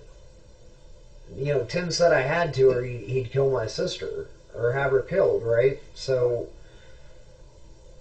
but I was standing over her bed, and I just couldn't do it. But, so I started doing her jewelry, and she woke up, and she just was trying to fight the knife away from me, and I was trying to, she almost got it away from me. She got one of my gloves off, and I was just, I don't know what happened. I just blacked out. I remember stabbing her in the neck after I got the knife back. I don't remember much else. Okay. And then what happened? There was a fight I know there was a fight on the bed, and then something happened after that. Did she get away from you? Did she? What happened? Well, I mean, she fell off the bed. Okay. And what happened once she fell off the bed? I mean, she just said, "Go away" or something. Okay. And that was all. I mean. And what happened then? I don't know. I mean, obviously at that point, you had to finish the job, right? Regardless of whether you wanted to do it or not, you had to finish. So, how did you finish the job? Well, I told you, I don't even remember. After the fight and the first stab, I don't remember a thing. In the first stab, how many times did you stab? Just once is all I remember. Is I just blacked out. What did you take from the house? Just the stuff from the jewelry box. Describe some of the pieces. Just rings and stuff. I wasn't even looking. I just dumped the drawers. I didn't care. I didn't want it. It was just what I was told to do. Where was the jewelry box in the room? It was right by the door. Okay. And where did you dump the drawers? Right next to the jewelry box. And earlier you said it was a white pillowcase. Where was that from? One of the other bedrooms. Okay. That was it. Just the jewelry out of the jewelry box was what you put in the pillowcase? Yeah. Nothing else out of the house? I don't think so. Let me ask you one question. Okay. Tim, where was Tim at when this happened? In the car. So he actually drove to the scene. Okay. And did you drive or did he drive? He drove. Okay. And he waited for you? Did you call him once you were done? I think so. I don't remember. I told you. I swear I blacked out. I don't. It's important. So it was the butterfly knife, or was it some other knife? Yeah, it was a butterfly knife. Where's it at now? He got rid of it. You know what he did with it? Mm-mm. How about the jewelry and the other stuff? I guess he fenced it. I don't know. And this would be really important because we want to make sure we make a case on Tim. And we have to make a case on Tim.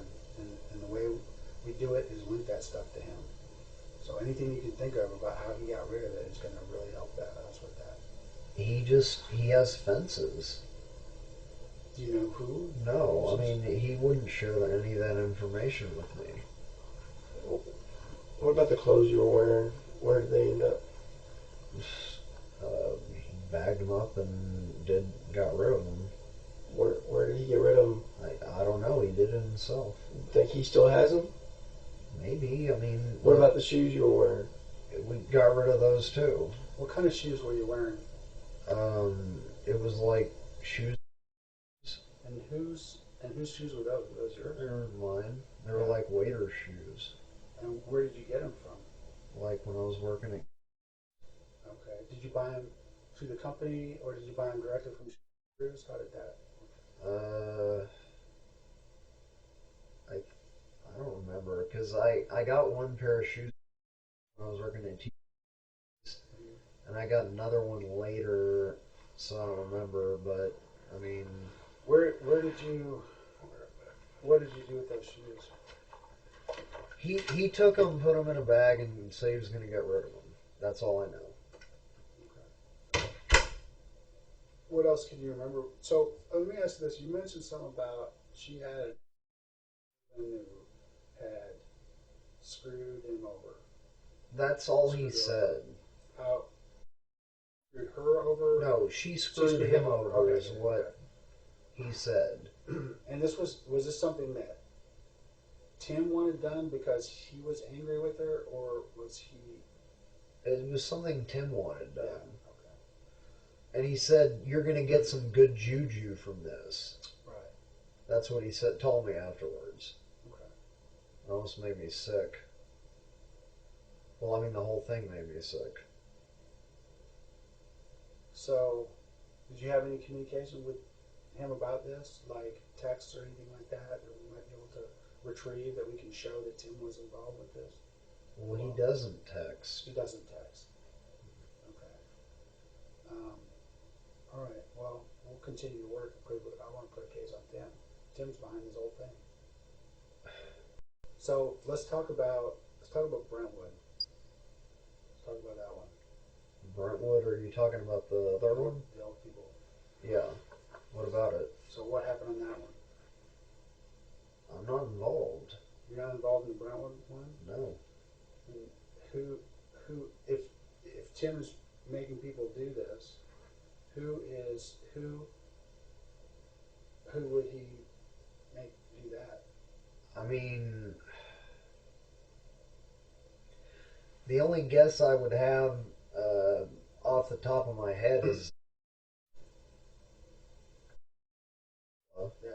Yeah. because he probably owes him money for, he deals in, and he probably had the guy on credit. He probably said he was going to have him killed. He's already told me he's going to have him killed. He already said he was going to kill him. And, I don't know. I wasn't there at the Brentwood one. I mean, I may have. I don't know whether or not we drove by it, but I didn't do it. Okay. Well, that's really important, and the reason I say is because, I think we understand what the deal is. I mean, we understand that you're basically under the power of Tim and all this is going on. So, whether it was one or more, it doesn't really. Yeah, but I mean, I'm telling you. Okay, no, I know, but but bear in mind, you told me a lot of stuff. I know, but I mean, I just. Yeah. That was too much for me. That one. I mean, it wasn't. I couldn't even do it until she attacked me. Right. And then I told him I couldn't do it anymore, and he said, "Okay, just keep your mouth shut." And, we rode around, yeah, but, I mean, I didn't do anything else, And, I mean, if you want to check my cell phone and say, was he there on the night that, the Brentwood murder or whatever, you're not going to find me there. I'm telling you, I was at my hotel room trying to chill out. And what do you know about that murder? I don't know anything about it except that he told me about it. He said his girl picked it up on Facebook and wanted to go to the funeral. He didn't even act like he did it. He was just acting like it was news. But he said the heat was on because of it. He said that there were a bunch of cops everywhere because of it. That was why he told me about it. Okay. All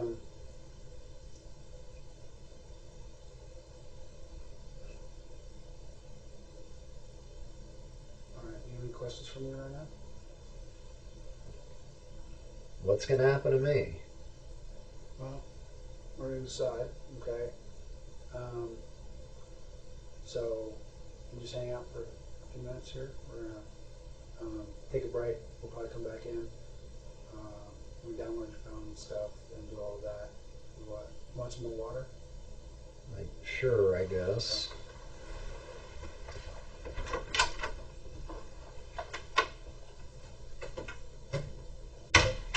All right. So this is so what we're going to do. So what we're going to need to do for right now is we're going to place you under arrest for capital murder.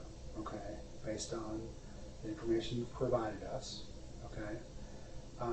We'll present formal charges here in the next day, but we, but at this point, I don't feel that we can really allow you to leave. Okay, I think that what you've told me is important because we have an understanding of what happened. Okay, we have an understanding of who you are and your relationship with Tim and how Tim kind of twisted you into doing this. Okay, but what I need to do right now is I'm going to advise you of your rights. Okay, and you can make a decision as to whether or not you want to continue to speak with him. You have the right to remain silent and not make any statement at all. Any statement you make may be used against you at your trial. You understand that? Any statement you make may be used as evidence against you in court. You understand that? You have the right to have a lawyer present to advise you prior to and during any questioning. You understand that? If you're unable to employ a lawyer, you have the right to have a lawyer appointed to advise you prior to and during any questioning. You understand that? You have the right to terminate this interview at any time. Do you understand that? Okay. Do you have any questions about those rights right there? You understand you don't have to speak to me, and that you can stop. And if you decide to speak to me, you can stop speaking to me at any time. Okay. You wish to continue speaking with me? Kind of cat's out of the bag now, right? Not much. No, but we just have to do that, to continue on. You might have some different questions for you and stuff. Can you do me one favor? And this right here, it'll be part of your statement. So if we can get you to sign and date it right here.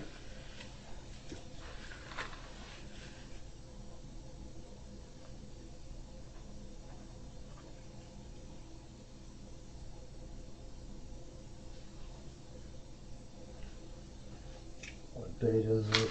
It is right now the 10th.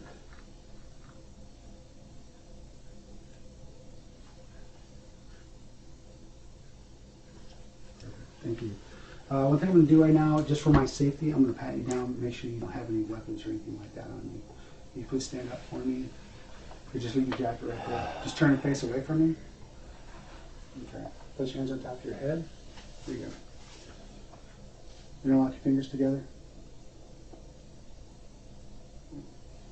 Just put your feet apart just a little bit.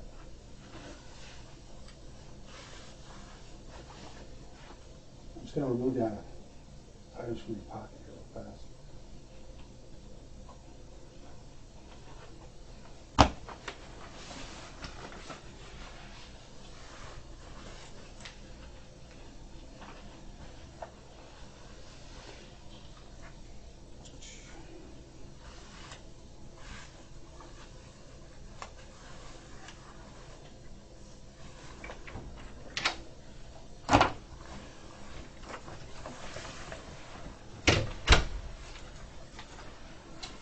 Okay, you can go ahead and have a seat right there. Just gonna check your jacket pocket.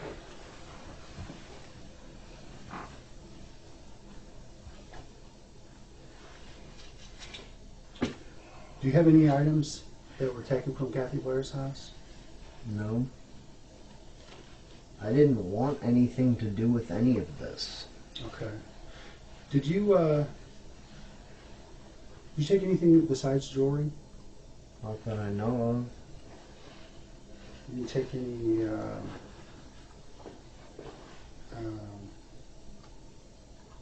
credit cards, purses, identification?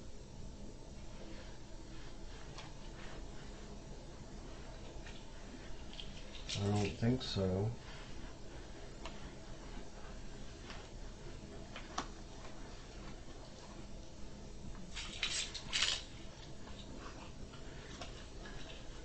It's all hazy. What's that? It's all hazy.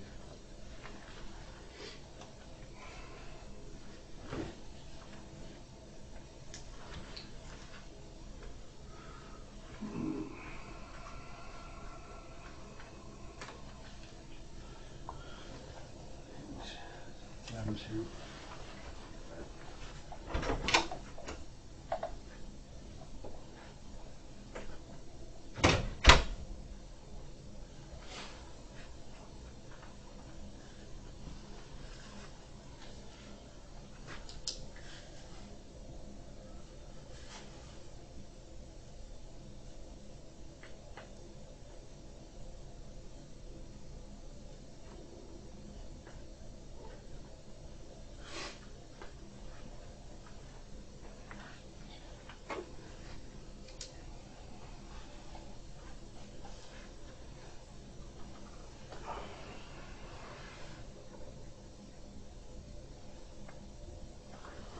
What's Tim been saying to you ever since these deals? I mean, were you planning on going back there? I don't know. I don't think so. I mean, now that he's in jail, no. You know, I'm still friends with him.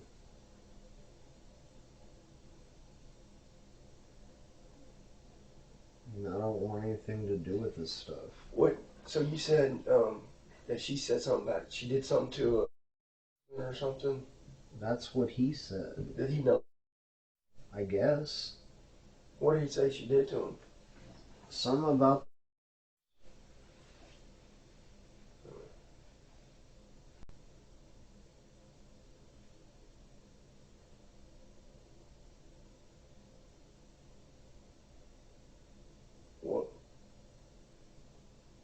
What else did he tell you? That was it. He really didn't tell me much. Who did he tell you to expect in the house? Just her. What about the other house? I wasn't in the other house. Oh, you weren't? No.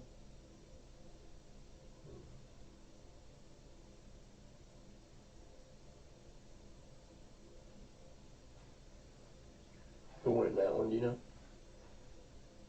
He asked me that already. I said maybe it was one, because maybe they, he probably owes him money. He's a bed. He's been buying credit and shit from him. I mean, you're not gonna find my phone around there.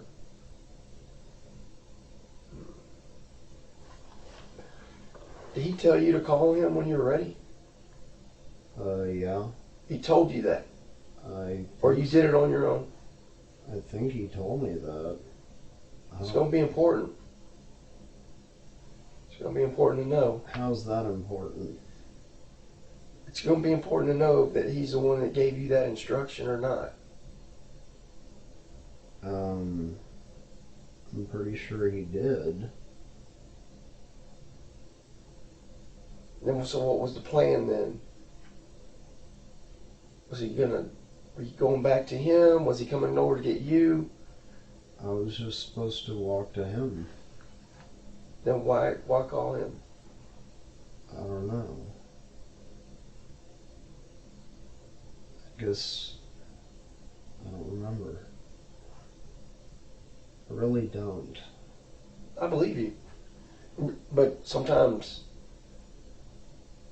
when you're asked to remember, if you actually think about it, sometimes then you do remember. That's why I'm asking you. I don't.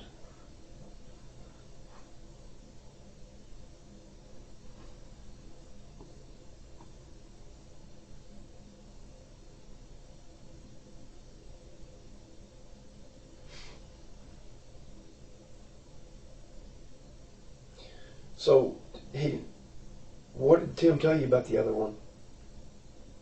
He just mentioned it like it was a news story. He said that, there was a lot of heat in town because of it. That was on the, 21st or whatever. Mm-hmm. But you knew better than for him to think it was just a news story, though, right? Because of what happened before.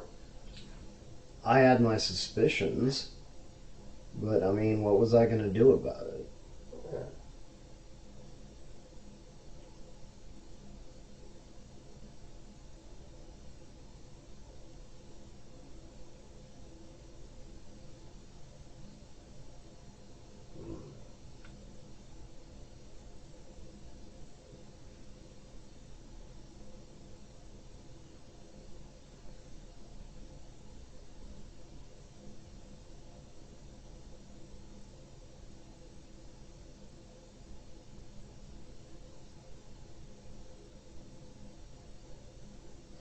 Any chance that this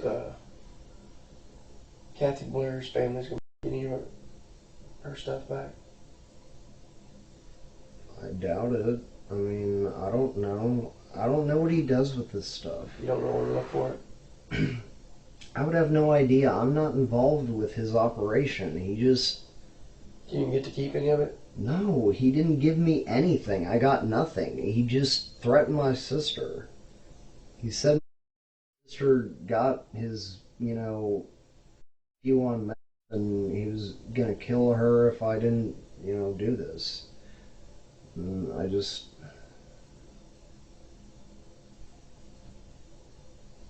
didn't get anything. I don't have anything of hers. I don't know where it is. I don't know how he does his thing. Mm-hmm.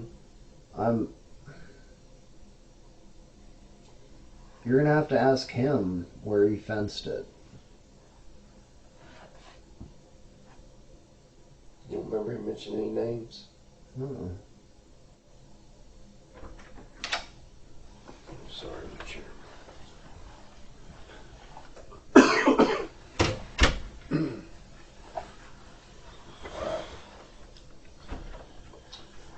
Here, you want to take that? Yeah.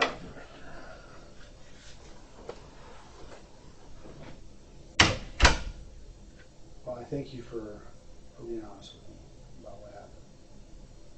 It does mean, I know it seems odd, but it does mean a lot to me that you were. I think it says a lot about you that you take responsibility. Well, I don't. Wish this all had never happened. I wish I'd never met these people, so that I was just trying to help my sister. Right. And I couldn't let him kill her. I completely understand. I mean, I believe you. I mean, I think that we would all do anything to protect our family, and that's what you were doing.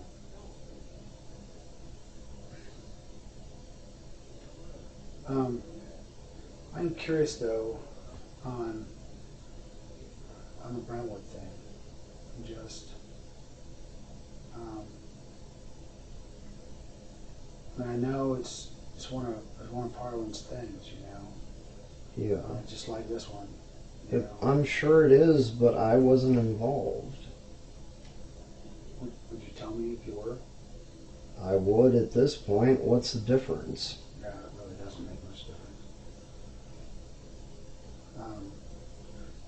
The only thing that maybe make a difference is if you, I mean, if you were involved with it, and then, we're not saying that, then we would, again, it looks kind of bad.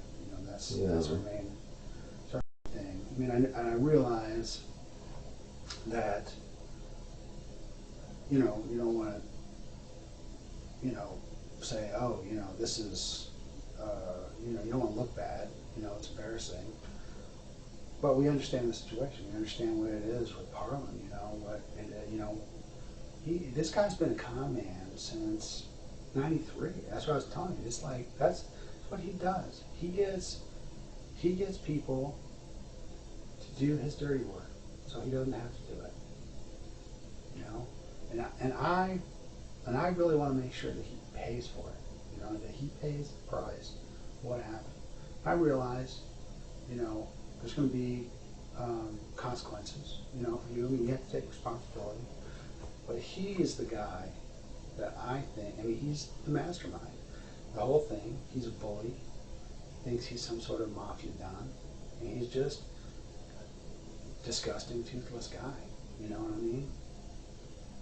And, so to me, it's really important to make sure, because I think,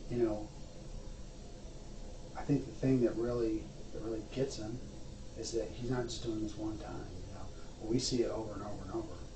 He's not just doing it one time, even with you. I mean, if he is getting you to do this stuff, and because this is the thing, what he's doing is basically just, and I've seen this lots of times before, where somebody comes in and gets somebody else to do their stuff and then leaves them fluttering.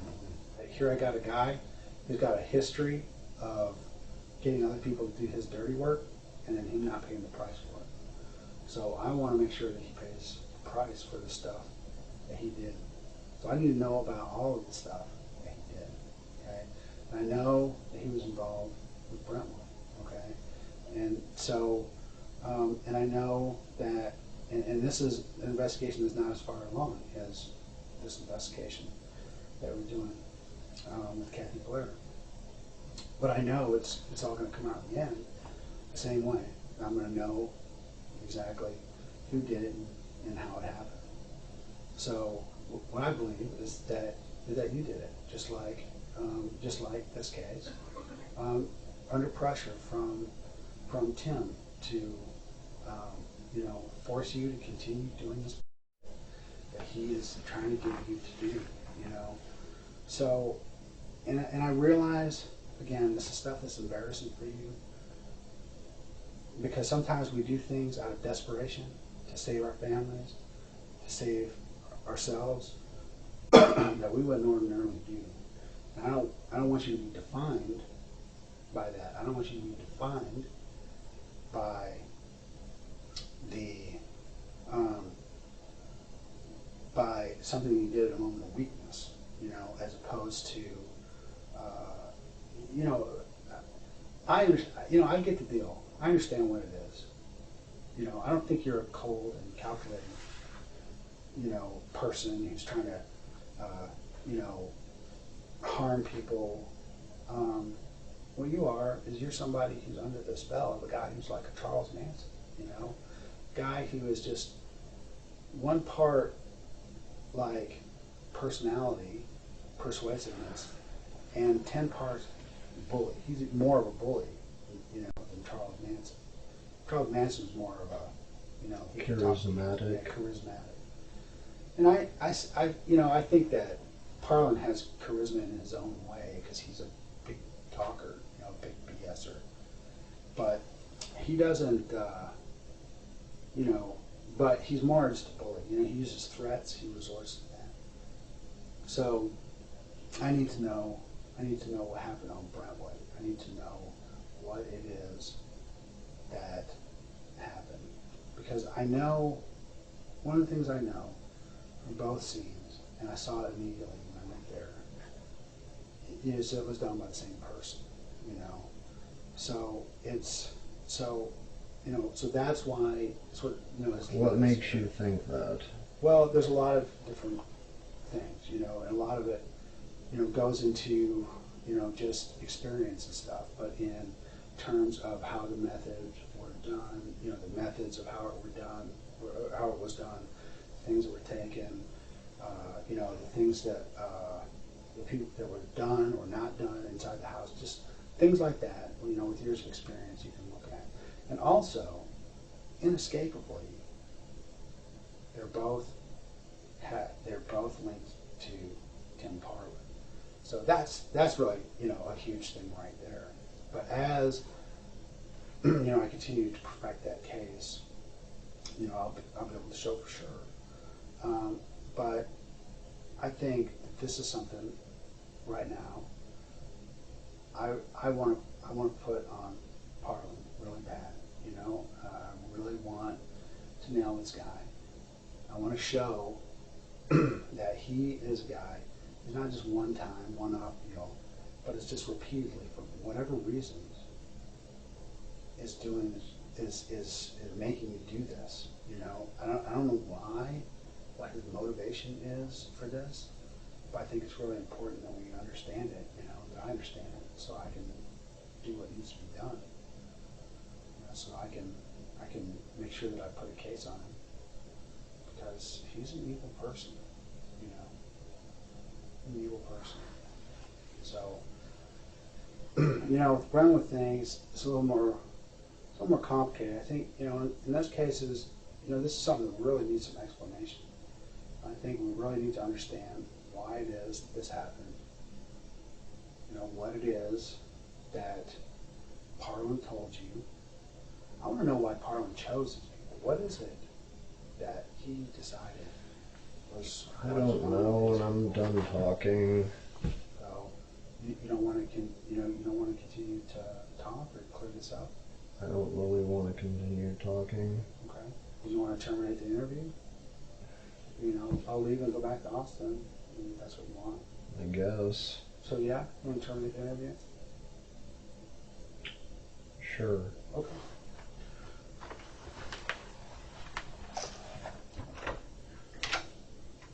What I'd like, just stay here. I'd like for you to do what you're thinking about it, okay?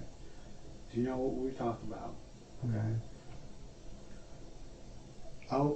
You'll know how to get hold of me. It's really easy with APD homicide, okay? But I need to know what happened on Brentwood, okay? Because that is in the mix as well, okay?